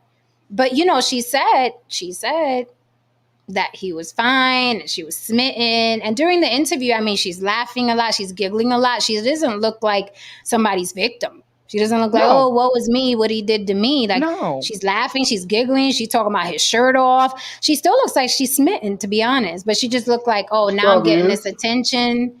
You know what I mean? I'm like, it's gonna be all about me. Now it's my turn, basically. I mean, look, listen, man. Just to piggyback off of a particular point that was made earlier, there's people who don't think Halle Berry is great looking. There's people who don't. I got into an argument with a couple of my boys over Megan Good and Young Miami. I said that Megan Good looked exponentially better. They said Young Miami was the shit. I think she's mid as hell. Whatever. You know what I mean? They're just people who just people have their tastes. You know what I mean? It's about the majority. If the majority finds a particular person attractive, then Right. nine oh, times he's out of definitely ten that tall. person is attractive. Right. Hey, you He's could definitely tell, tall. like you could, Yeah. yeah. Yeah, she's not ugly. She's not ugly. No, she looked like an average, nice looking woman. Like, Yeah. and yeah, that's the best. I mean, and nothing wrong with that. I think what made her look worse was those clothes and the way her hair was always disheveled. But today I was like, yo, if you could keep that look Fuck around, if she rides this wave correctly, she could start her own. Because the women in the comments was like, yes, girl, yes, yes, we can relate. So if that lady could keep that look and keep Yeah. talking that shit about, oh, I'm recovering from a bad marriage and y'all could do it too, she could come up just like him, like that. She has something. Because she came off very likable and relatable. Yeah, and she's smart. And she's very smart. smart. And I was like, wow, I was not expecting this. This is not who I was expecting. Yep, very smart. So I'll just follow Derrick from both my pages for research purposes in case we bring him up again. We circle back on this. You never know. We lost Louis Kanye. Good night, Louis Kanye.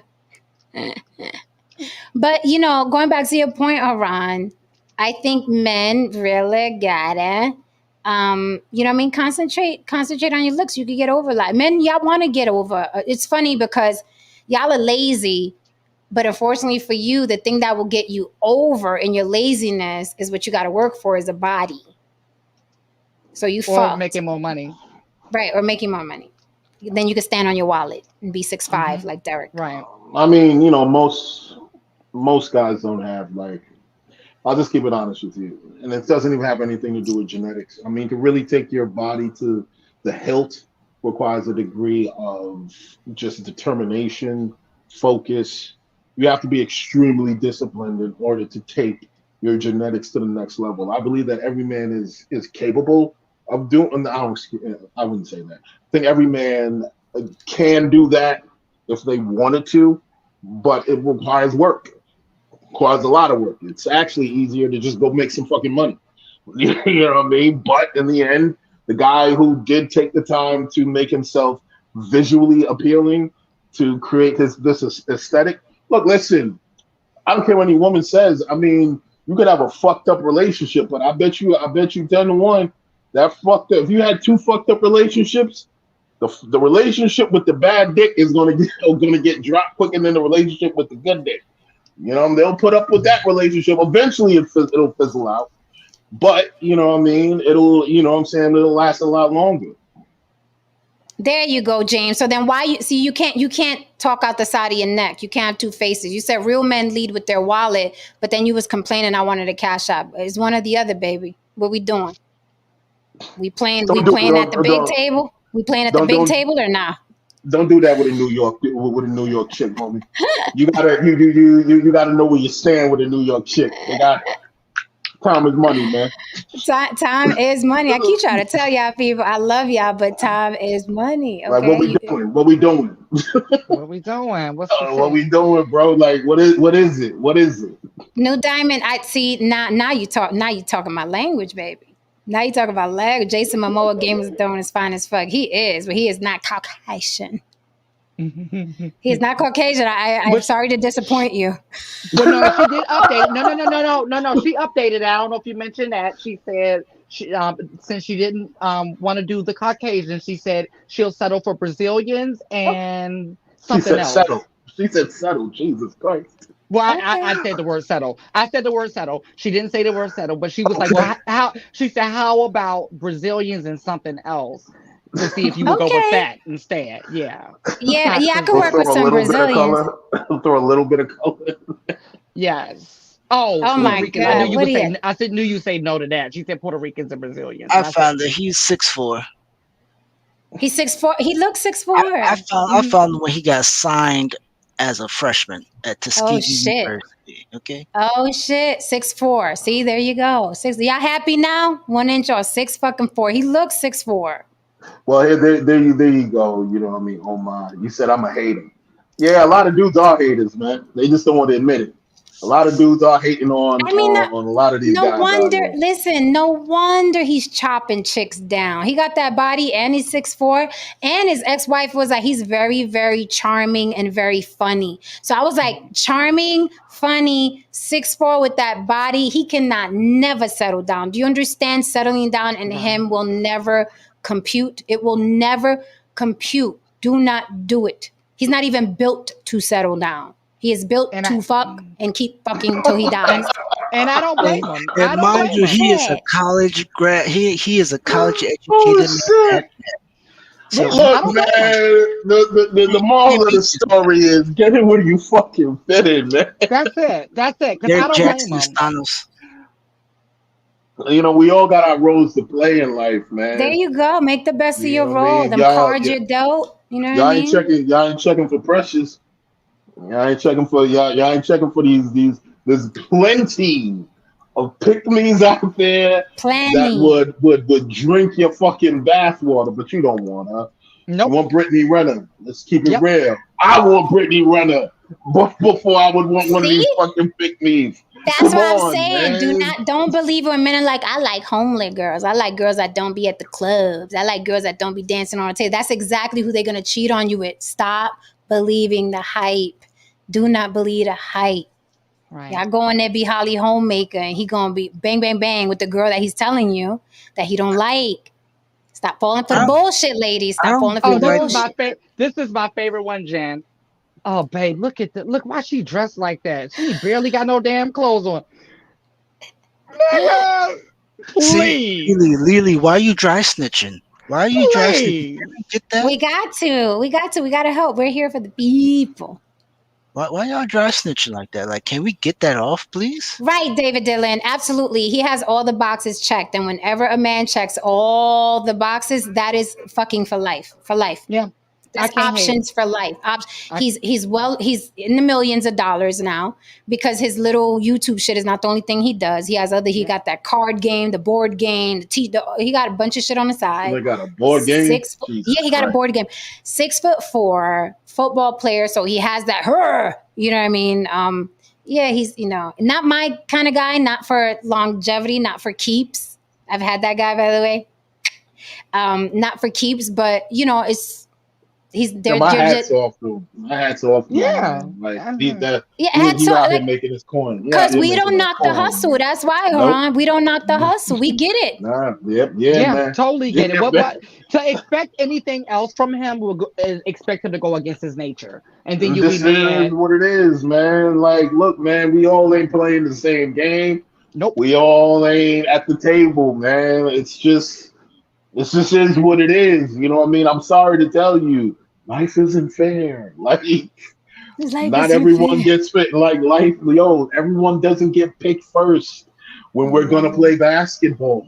But I don't Everybody know. doesn't get picked first, man. Jay is Like, like he's funded by pandering to black women. Everybody's pandering to somebody. Somebody. Absolutely. Yeah. I Sports, don't Absolutely. sports. black Listen, women and being why tough to wouldn't he men. pander to black women? You know how much bank is in that? Look, pandering to men, there's no money in that. That's why the red pill is imploding. There's no bread in that. You niggas is broke. Let's keep it a hundo. Yeah. Because if you had money, you wouldn't have half the problems that you have with women. Right. And they're realizing that, wait, these guys have no money. We got to pivot because these dudes ain't where it's popping. They don't got $59.99 to spend. So we got to And pivot.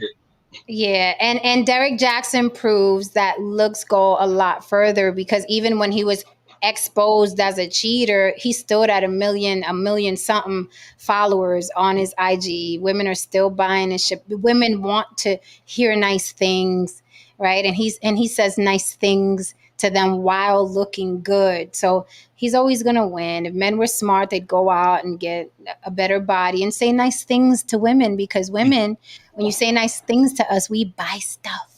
Yes, New Diamond. There are men out here who are texting orangutans. And those are the guys who understand their lane. You see how it actually works? Like, yeah, there's dudes out here texting creatures because they realize that, hey, I got a better shot over here. And they're actually doing what they need to do, man. And falling in Hats love with off to them. Jay, can in you love with AI. let me say Yeah. this before we fucking go. Jay, it's not that's the black pill. You're disagreeing, but that's the red pill. This is humanity.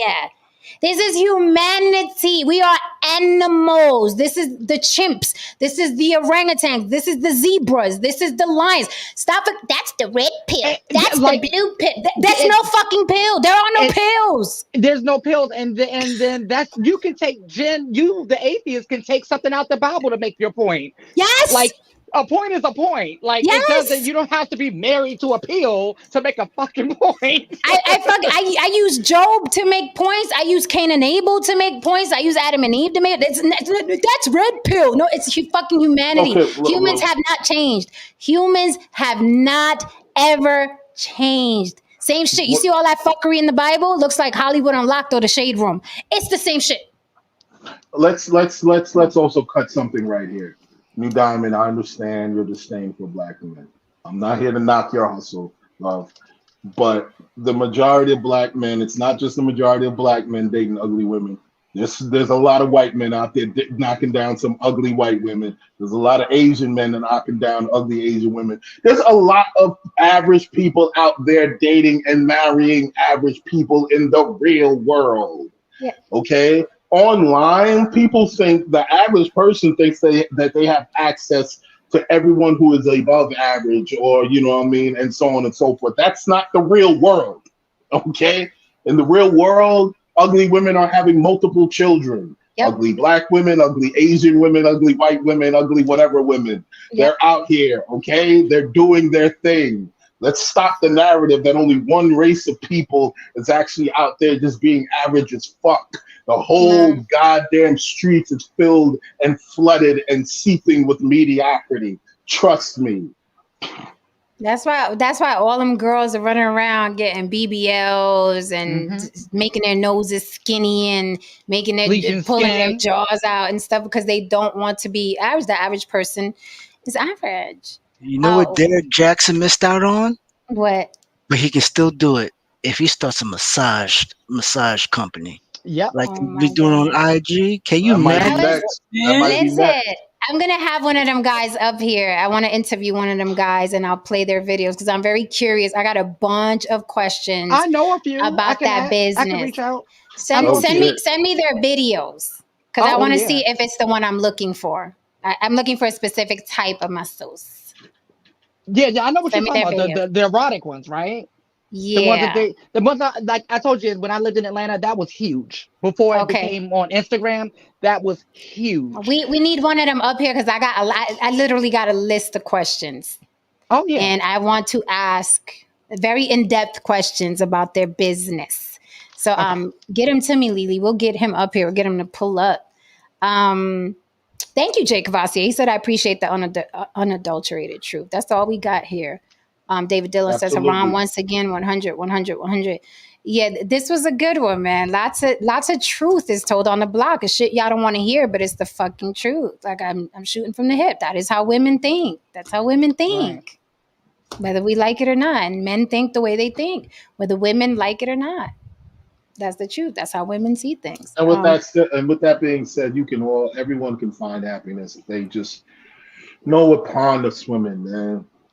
You know who was it that said? I forgot who was it that said it, but I forgot who it was. Sorry if it's somebody in the chat or I forgot who said it, but they said all the women that you need are right in your lane. Mm-hmm. All the women you need to find, all the women you want, they're right in your lane. If everybody just looks in their lane, there's an abundance of people there. The mistake people make is veering out of that lane. Nothing but crashes. What happens when you veer out of your lane in traffic? You fucking crash. Okay? So stay in your lane. There's plenty of women in front of you and behind you. Same thing for women. Plenty of men in front of you and behind you that are in your lane. Why are you ignoring them and getting mad at the rest of the world? There are plenty of people in your lane. So with that said, Louis Kanye's coming back for the goodbye because we are closing. Any final words? New Diamond, tune in tomorrow to hear more of my lies. Always great to see you. I'm just going to say it. I'm just going to say it because nobody else said it, but I've been saying it. Y'all just look. They're just losers. I'm just going to say it. It is what it is. Tristan, I've said that 10 different ways. Where you losers. Been? Sorry. That's what you are. I said, now go put in the work. There you go. There you go. Oh, wow. New Diamond said my dad was ugly. Oh, okay. All you need to run up on Chat GPT and get you a workout routine.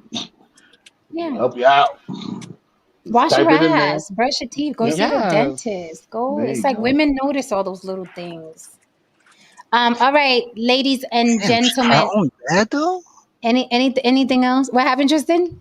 Her own dad though, like Her own damn. dad. She said her mom was beautiful and her dad was ugly. Her words, not mine. Not mine. Okay. Well, your mama liked him. That's all that counts. Oh damn. Okay, let's roll. Let's roll. Yeah, we're out of here. Any last words? We out of here. It's time to Let's go. roll. And we're All over right, the peace 3-hour up. mark. Bye, Lewis. Thank you. Take Can care, I say brother. something? Appreciate you, You got it, Lewis. Lewis. Yes. If you don't be good to yourself, nobody's gonna be good to you. Peace. I love it. Absolutely. Thank Love you. it. Peace. There you go. Thank So you. Clean your AirPods. Oh, go ahead. Who's next? no, she ain't. No, like she couldn't leave that alone. Let me tell you something, though. I will say one more thing. Okay. I will say one more thing. Jen is very meticulous with things. She notices damn near everything. She's almost to the point of nagging. However, Yes, I am. She's just a most Capricorn. Right? most men, I believe, can benefit from women like that in their lives. It's not a negative. If you have someone that is close to you and they see the little things that are being a detriment to your life and are keeping you from your potential, you need to have women like that or friends like that in your life. Because right now I know some people who have the opposite and they are on their way to oblivion. So No, I am. I'm that girl. I'm like, oh my God, there's a fucking lint on his shirt. I gotta say something. What's up with yesterday's episode? I'm not seeing it up here. You're not seeing it? Mm-mm. You sure? Because I was trying to send it to the massage guy so he can get an idea. Oh, you want to scare him off, Lily? But no, that's why I wasn't yesterday's episode because we had a guest What on. was yesterday? The prom? What was yesterday? Yeah, the press day was the I prom. see it. It's I not saw the coming up prom. on I see it. It's right there. my phone hates me. Okay. It's definitely there. I can send you the link if you want. You want electronic? Just gotta girl. press refresh, Lily, like the F5. Just refresh. The both of y'all in electronics. That's I swear to right. I'm God. a Capricorn, Jay. You want to fight? It's not coming Wait a up. minute, you a Capricorn? A real one. My dad was a Capricorn. Ah. Wait, was he a December Capricorn or a January Capricorn? What It the was fuck is the December. difference? He's December. It's a difference. We're different. December late, like December what? I think it was late. You don't know the exact day, Wait, why Haran. is there a Nah, I difference? really don't. I really don't. I What's just the know difference? Well, if you find out, let me know. January Capricorns are nicer than December Capricorns, Haran. Y'all both Tristan. mean. We're both mean, but December is worse. Maybe we're angry because when growing up, we didn't get 2 presents for Christmas. Yeah, Jen, I need you to send it to me. It's You not blaming coming up on my phone. capitalism, really? Yeah. Okay. It was coming up on my TV all day this morning. I have another one of my dudes that's a Capricorn, and we're very close. We tend to bump heads at times, but we're Capricorns very are the shit. I don't care what y'all. Capricorns, they gonna tell you what it is. You always know what it is with a Capricorn. Right, I just send it to the Capricorn, you chat. just don't have to hear them. You know what I'm saying? Like I What? need men, but I don't need her yelling at me all the fucking time. Doses, baby, doses. Because you My don't brother listen. is a- You don't listen, Tristan. My You don't brother's a listen. Capricorn, and I don't listen to nobody. That's the problem, Tristan. It's Even not the problem. even I have to repeat myself to you. It's You not. know? Come on. But what's so hard about that? Like, okay, wait till can't you be patient enough for me to get it though? I be patient, Tristan. Do I strike you as a patient person? No, but you really try. Like you're the first black Jamaican that made red. Honestly. I do. Listen, but Jen will tell you I'm very stubborn and I'm not very patient. This is funny. Oh my Vegatron told New Diamond, only if I can make a car swerve into you. I think God's got me. And then New Diamond says, "Oh, my Satan is more powerful. This is who I worship." All right, Jesus chat. Christ. Yo, All right, those chat. two getting married would be perfect. I would love that reality show. The Yeah, chat is I'm man. going to dry out some chicken bones for you. Curse your life. What is it? Chat.